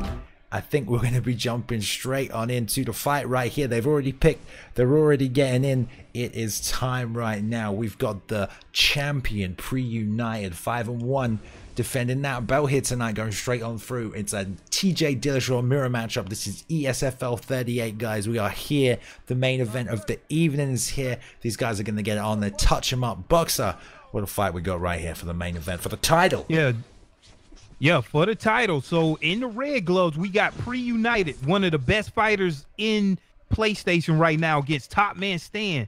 6-3 record, definitely deserving of a title shot. So let's see. We got Top Man Stan is one of the best fighters on the ground in the ESFL, in the UFC 3 community, and he's on top with against the champion right here in Pre-United. Yeah, so man. I see he's working the ground. He's already, going back from side control into the half guard here, working that body. This is where Top Man Stan is comfortable. And let's see the best fighter in the world in Pre-United. Let's see how he deals with this. See a lot of fakes coming out right now. And let's see if he's able to get back up to his feet. Yeah, and this is ideal for Top Man Stan, man. He wants to take this fight down, slow it down, drain some stamina from Pre-United immediately at the start of this fight. You've got 5 long rounds. Let's get the grappling involved as soon as possible, and preferably in your favor, but not right now as he gets a little reversed on. We now got Pre-United in that top position, those red gloves, in that side saddle position, gets 2 blocks off, and 1 little clean elbow lands tight there, but a block is probably going to be more damaging right now because that's going to pay a little bit later on as well as that block starts to go down. All this stuff factors in these 5-round fights, and Pre-United here really showing a nice swimming game on top, staying nice and light, able to get some nice damage off, a little bit more than Top Man did while he was in that position. And Top Man probably going to look for the reversal here, Boxer, rather than, take this back to the feet. Oh my God. Yeah, let's see what Top Man does. I know he wants to be on the ground, but Pre-United has some very good jiu-jitsu of his own, and you see him able to sit in that full guard, land some strikes, and then pass that full guard and posture up into half guard. And let's see if Top Man Stan here can get that reversal. Now he's on top inside of Pre-United's guard. Let's see what work that he can do. Landing these shots right now on top by Top Man Stan. And as you can see, Pre-United still very dangerous on the ground, still getting transition blocks even from the, the bottom position here. Yeah, and I said Top Man Stan wants to make the stamina differential happen. I mean, he has, but it's not in favor of him here as he gets denied again right there. And this is maybe the first fight of the night where we've had 4 minutes of it on the ground, and we haven't had any of this so far tonight. So this is completely different, and Top Man Stan took this in the world that he wanted. I mean, this is his game. He's a ground fighter. He likes to be on top, keep that pressure, gets that crucifix, and does a good job. But man, he's not winning the stamina battle right now at all. And Pre-United's done a good job wrestling, contending with Top Man Stan in his world on the ground. And man, we're going to see how the rest of the fight plays out now that he's done that, done well, let Top Man get that position. Yeah. And oh, I knew. Yeah, he lets him off. Now you're in Pre-United's world right here. He's at the feet where he wants to be, and this is a very talented fighter. And he's not exactly like Swiss Lebix, but he is not going to waste any time on the stand-up with Pre-United. He's going to come at you with everything that he has, and he's very tricky on mixing his combinations up, and he does not waste, shots just grinding the axe. What he throws is going to be something powerful. So let's see if Pre-United can get off his stand-up game plan. All right, they're back in the clinch though, Bay. Yeah, straight back in the clinch right there. And again, Top Man, this is what he wants. Let's see if he can implement it. I mean, he got that position in the first round. If he's going to try and ride all 5 of these rounds out, he might try. I don't think we've ever really had a champion that relied on grappling as much as someone as Top Man Stan did. So it would be a first, an interesting dynamic for the division. But I love that straight left lead right hook to the body right there. Pre-United hit the left hook, the lead hand while circling out, and there we go, leading with the hook. I know you like that, Boxer. So Pre-United really floating around the edge right now. We're seeing so many people take advantage of this TJ Dillashaw footwork, moving and striking. No one's we're seeing some people plant tonight and throw, and a lot of people move and strike and float around. We're seeing that from Pre-United right now. Beautiful job. It doesn't get that single leg. Now these denials really hurt Top Man Stan's stamina, and it also might pay dividends on his psyche because he knows he can't just go and get a takedown on Pre-United. Even with the ankle pick right here, Pre-United is going to get the denial, and he's like, look, he's showboating here. Like, I've taken everything that you have, and I'm standing up. You have to fight in my world right now. So let's see Pre-United go to work. This is where he's comfortable on the stand up. He's going to press you against the cage and just methodically wear you out. Now, if you're Top Man Stan, let's see if you can just regroup and find your takedown. Top Man Stan is here for a reason, so let's see what he has. Yeah, man, find the takedown's exactly right. And there it is off the leg kick there catch. It is. Grabs it with the A there, just takes him down. And Man, we'll see if he can hold this position. 145 is not really in a place where he can sort of win this round through. Wise Bale on the transition there from the bottom position. Big, from strong position. And this is what Top Man Stan wants, man. He's won many a fight with this ground and pound. Gotta be careful. Working this block. This could be it. Man, he's really just waiting on that right there. Better to play safe than sorry. And Pre-United playing the safe game. Don't want to lose that belt.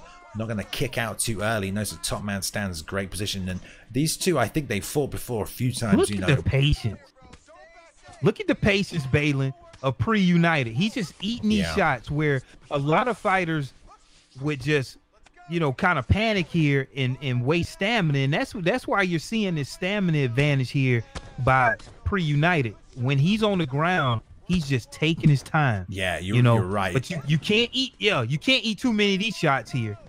No, especially because this is going to break that block. But I mean, you got to feel like he, on the feet, he's not really worried about that. He feels like he's probably quite confident. Does not going to concern about having not worried about it. Too low of a block stat, because on the feet he's winning these exchanges. But Top Man Stan did a good job catching that leg kick, getting that ground and pound going towards the second round, and throughout the end of it, the last 2 minutes, man, you got to give to Top Man Stan. But the rest of that round, when it's on the feet, you know, that's all Pre-United right here, and he's going to try and keep it there, I think, as much as possible this round. So stamina starts to go down. It's going to be hard to get that takedown. It's going to be hard to get those combos off. But let's see here. Let's see how this plays out. We're going into this third round right here.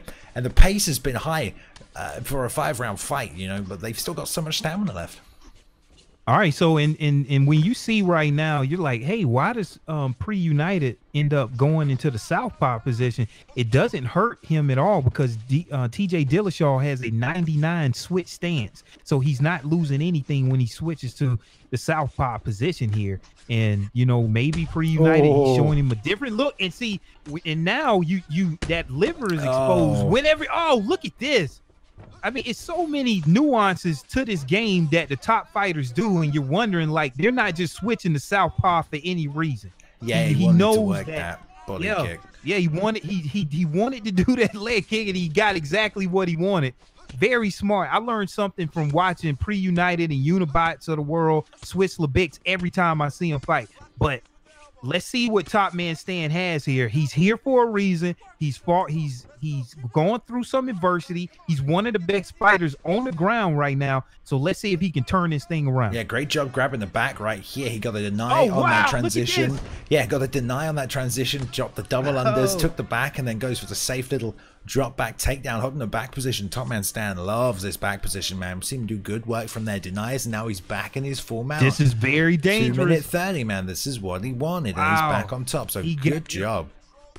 Yeah, he got exactly where he wanted. Top Man Stan was actually in a full mount position, but look at Pre-United here. He's very calm, even though he's on the bottom. He's put in a lot of work to the spar, and he knows that Top Man Stan can only just gas himself out. So he's just playing it calm right now. Eating these shots is not affecting his health at all too much. Oh, and he's just waiting.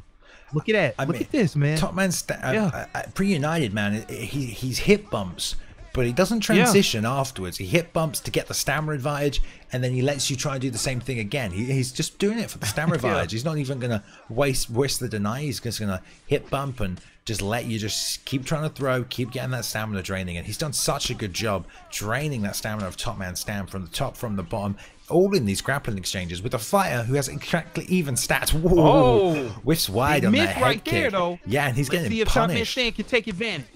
They're both just working the body right now. Stan trying to get anything off, and you know, Stan is a good stand-up fighter. There's no way he would be able to compete if he wasn't a good stand-up fighter. But obviously, Pre-United able to just find the little holes, but getting a little wild, getting a little loose, trying to throw up some head kicks, trying to throw up whatever he can here. Stan doing a good job slipping off that straight right, but a little home for him right here. But man, I mean, if you're Stan, what are you gonna do going into this fourth round? Keep up the grappling. I mean, do you think you're up on the scorecards right now? No, if I'm Top Man Stan, I don't think that I'm up on the scorecards. I definitely want to try to, you know, stay with your game plan. You're in the championship fight. It's not really time to abandon yet, but you definitely need to do something. Yeah, fourth round here now, guys, into these championship rounds. We haven't had a single fight go the distance yet here tonight. One almost did. There was 1 second left, but it didn't. Oh, tries a jumping front kick right here. Denies that takedown attempt. And right hook into the straight left, works the body immediately afterwards here, and now he's closing that distance, corralling, steps out to the right, cutting that corner off. Top man Stan ate that liver kick, which, you know, Pre-United is trying to set up right here again.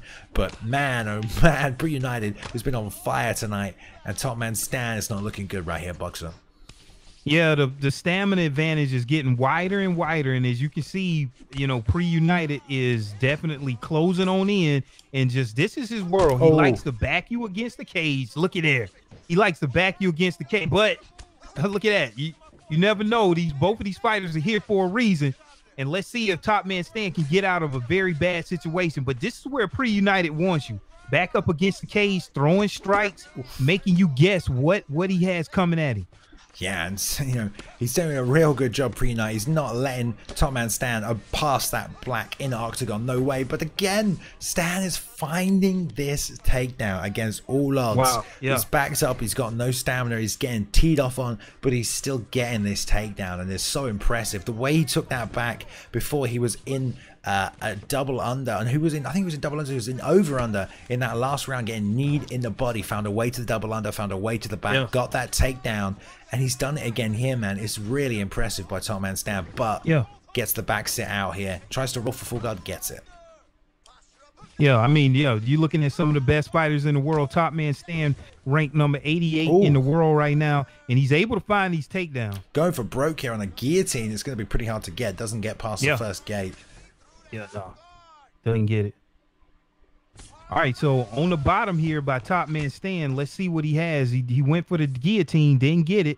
Now let's see how Pre-United works on top here. Man, look at the stamina on Top Man Stan. He's got to do a whole nother round after this, and it is just low. Yeah, it's going to be very tough. I mean, Pre-United, if he keeps his stamina here, he's going to be 2/3 up, man. He's going to recover quite nicely going forward, and Top Man Stan's on, you know, he's at his last drains of stamina right here. Good job denying that guillotine. Had to do it. Didn't even fake this time. Straight past the half guard. And let's see if he goes to work for that mount position. It's all he's got. But no, the back's it out again. These guys are going back and forward on the ground. Yeah, definitely. I mean, you know, you don't become an ESFL champion for no reason. Pre-United just as good on the ground as he is on the stand-up. So, I mean, I'm not surprised at all by this jiu-jitsu here by Pre-United doing a good job, and like you said, his stamina advantage is getting wider and wider. Good job setting up for that guillotine. Here's Top Man Stan going for broke, but man, he's maybe just trying to score some points on the board like we saw earlier on. Yeah, that was Pre-United going for that guillotine. You know, maybe, like you said, maybe they're scoring some points, you know, going into this fifth and final round. You never know how the judges are seeing it, but I definitely had Pre-United's up on these scorecards. What I want to know is why Pre-United isn't wearing the championship shorts. Yeah, you're right about that, you know. Man. Yeah, he definitely needs to do that. This is fifth and final round right here of ESFL 38, guys. Thank you for joining us tonight. I got a feeling that one way or another, it might not go the distance. Our liver kick's coming in right here. Top Man Stan, super low stamina, pounding the body. He hits a big left uppercut there, though. And he's still in this, man. You got to think he might find that takedown again sometime soon, or Pre-United is just waiting for it. Look at the stamina of these two guys right here. Yeah, it's real low. I mean, they lasted all 5 rounds here, the championship rounds. And Top Man Stan finding these shots to the body, you know, but so is Pre-United. Both of these fighters doing an amazing job. Oh, right, there it is. Looking for that jumping front leg. Big kick. Crane kick, I guess you would call that. It's kind of a front kick with a crane kick almost. Off that lead leg, trying to find a home for it. Got it in earlier. Sometimes those switch double. Oh, beautiful slip off the lead uppercut. Oh, big left hand. Man, oh, there's the liver kick. That's got to be it right there. Working that body. Yeah. Now look. Pre-United didn't even take the opportunity to go down here. We've seen that a lot here on ESFL 38. I think he's having a good time. Also, man, he doesn't want to let Stan recover right here. He wants to keep it on the feet. There's no way he wants to give him a chance to get back in this fight. I don't think I've ever seen a stamina so low or a body health so low. Yeah. He's like on what they call like the magic pixel almost right there. The magic oh, there it is. Oh, there it is. Beautiful Pre-United job. Just doing a methodical job at fighting a very tough Pre-United that climbed his way all the way through the top contenders in the ESFL to get a title shot to fight Pre-United. And Pre-United has a couple of title defenses here he's becoming one of the best champions that we've had here on the PlayStation division in ESFL, taking out a top man stand. Pre-United making his stamp here. Wow. Yeah, I mean, just a good, solid back and forth top man stand, getting that top position. Pre-United showing he does have a good ground game, you know, can compete with any competitor that steps up, and defending the belt, man. I mean, he defended the belt. That's what it's all about. But you know he's got a tough test coming his way, because we had a winner of our co-main event this evening. So he has his next matchup lined up. You know, he's got that next fight, and Swiss, man, looked like an absolute killer tonight. And Swiss isn't going to come at him and try and wrestle him. Swiss is going to come at him as hard and as fast as he can, and he's going to sling that leather and throw those hooks. And it's going to be up to Pre-United to be able to survive a different kind of a swarm. And Pre-United was the one dictating the pace tonight. Don't know if he's going to be doing that in the next fight against the next challenger in Swiss Lebac. So it's going to be a good fight, I think, moving on there. But top man stand, man, did a good job surviving, staying in there, did good on the feet, took it to the 5th round. He got that takedown. He had some good moments where he was on top. But the patience that we saw from the champion, man, he was just hip bumping to drain the stamina, not transitioning, and really managing that stamina on the ground. And maybe that he had that game plan going in, you know, knew that top man stand wants to take it down early, get that stamina advantage, and then he can win that fight on the feet. But he got taken down, but didn't give up that stamina advantage, and that's where he kind of got stuck. Yeah, it's a lot to learn every time that you look at some of the best fighters in the ESFL and EA Sports UFC fight. And I'm fortunate to see it every time, because I learn so much. And a lot of times in that fight, when we get on that bottom position, you feel like you got to do something. You got to do something. But you saw Pre-United right there just hang back and just, you know, eat those shots that really did not hurt you at all. And you let your opponent just gas themselves out. And when you get to the feet, you have this stamina advantage. And even though it took him all the way to the 5th and final round, he was in control the entire time. With top man stand, you saw a takedown clinic. You know, this guy found some nice creative ways to take the fight to the ground where he's the most dominant. Both of these guys are some of the best in the world. That was an amazing championship fight. I know we'll see Pre-United top man stand coming back, because it's going to be some tough competitors that also lost, like in the co-main event, you know, tonight. And like you said, we got Swiss Lebac winning that co-main. I would imagine he would end up getting a title shot versus Pre-United coming up. That's going to be a championship fight. Swiss Lebac is the ex-champion. Pre-United is also the current champion. And these guys meet up again for the next ESFL championship. That's going to be a big one. It's like a super fight, but there isn't another belt, but it's still going to be it'll be super good in that regard. Yeah, definitely. There we go. Definitely. All right, guys, thank you so much for joining us here this evening for the Esports Fight League 38, number 38 already. Almost working up to that 50. You know we're going to do something special for that, so keep it tuned in. Thank you for the subscribers this evening. I know there was a few of you. Thank you for showing the support. I see some sub badges in chat. Get them emotes out there. We appreciate all that support. Remember, guys, next week we will be here 1 hour earlier, 7 p.m. CT, 1 a.m. BST if you're over in the UK here as well with me, or in Europe, 2 a.m. for you guys, I think, depending on where you are. Do follow us on the Twitter, on the YouTube. There will be highlights, some of the best fights on tonight. We're going to throw those up there, and yeah, you'll know when we're live if you're following us on Twitter. It's pretty simple. Easy peasy. Turn the notifications on Twitch. We are here every Sunday. We're going to be after a UFC event next Saturday, right? Is it going to be Vic Gaethje next Saturday? Is that right? Am I getting that wrong? Yeah, I think that's right. Yeah, so you're right. double MMA next weekend for you guys. So we'll be back then. A great night of fights coming up at you. We've got an Xbox card, more belts being defended. I believe Kinetic NLG should be defending his belt, but we'll let you guys know. Thank you for being there. Thank you, Mr. Boxer. Pleasure to share the booth with you tonight, sir. As always. That was definitely fun sharing the booth with you. I think this is one of our first times commentating together. I think the ESFL community been looking forward to this, and we did it. We pulled it off. It was fun. Can't wait for future events ahead. So until the next time, you know, we'll see you guys. See you guys. Take it easy and see you next Sunday.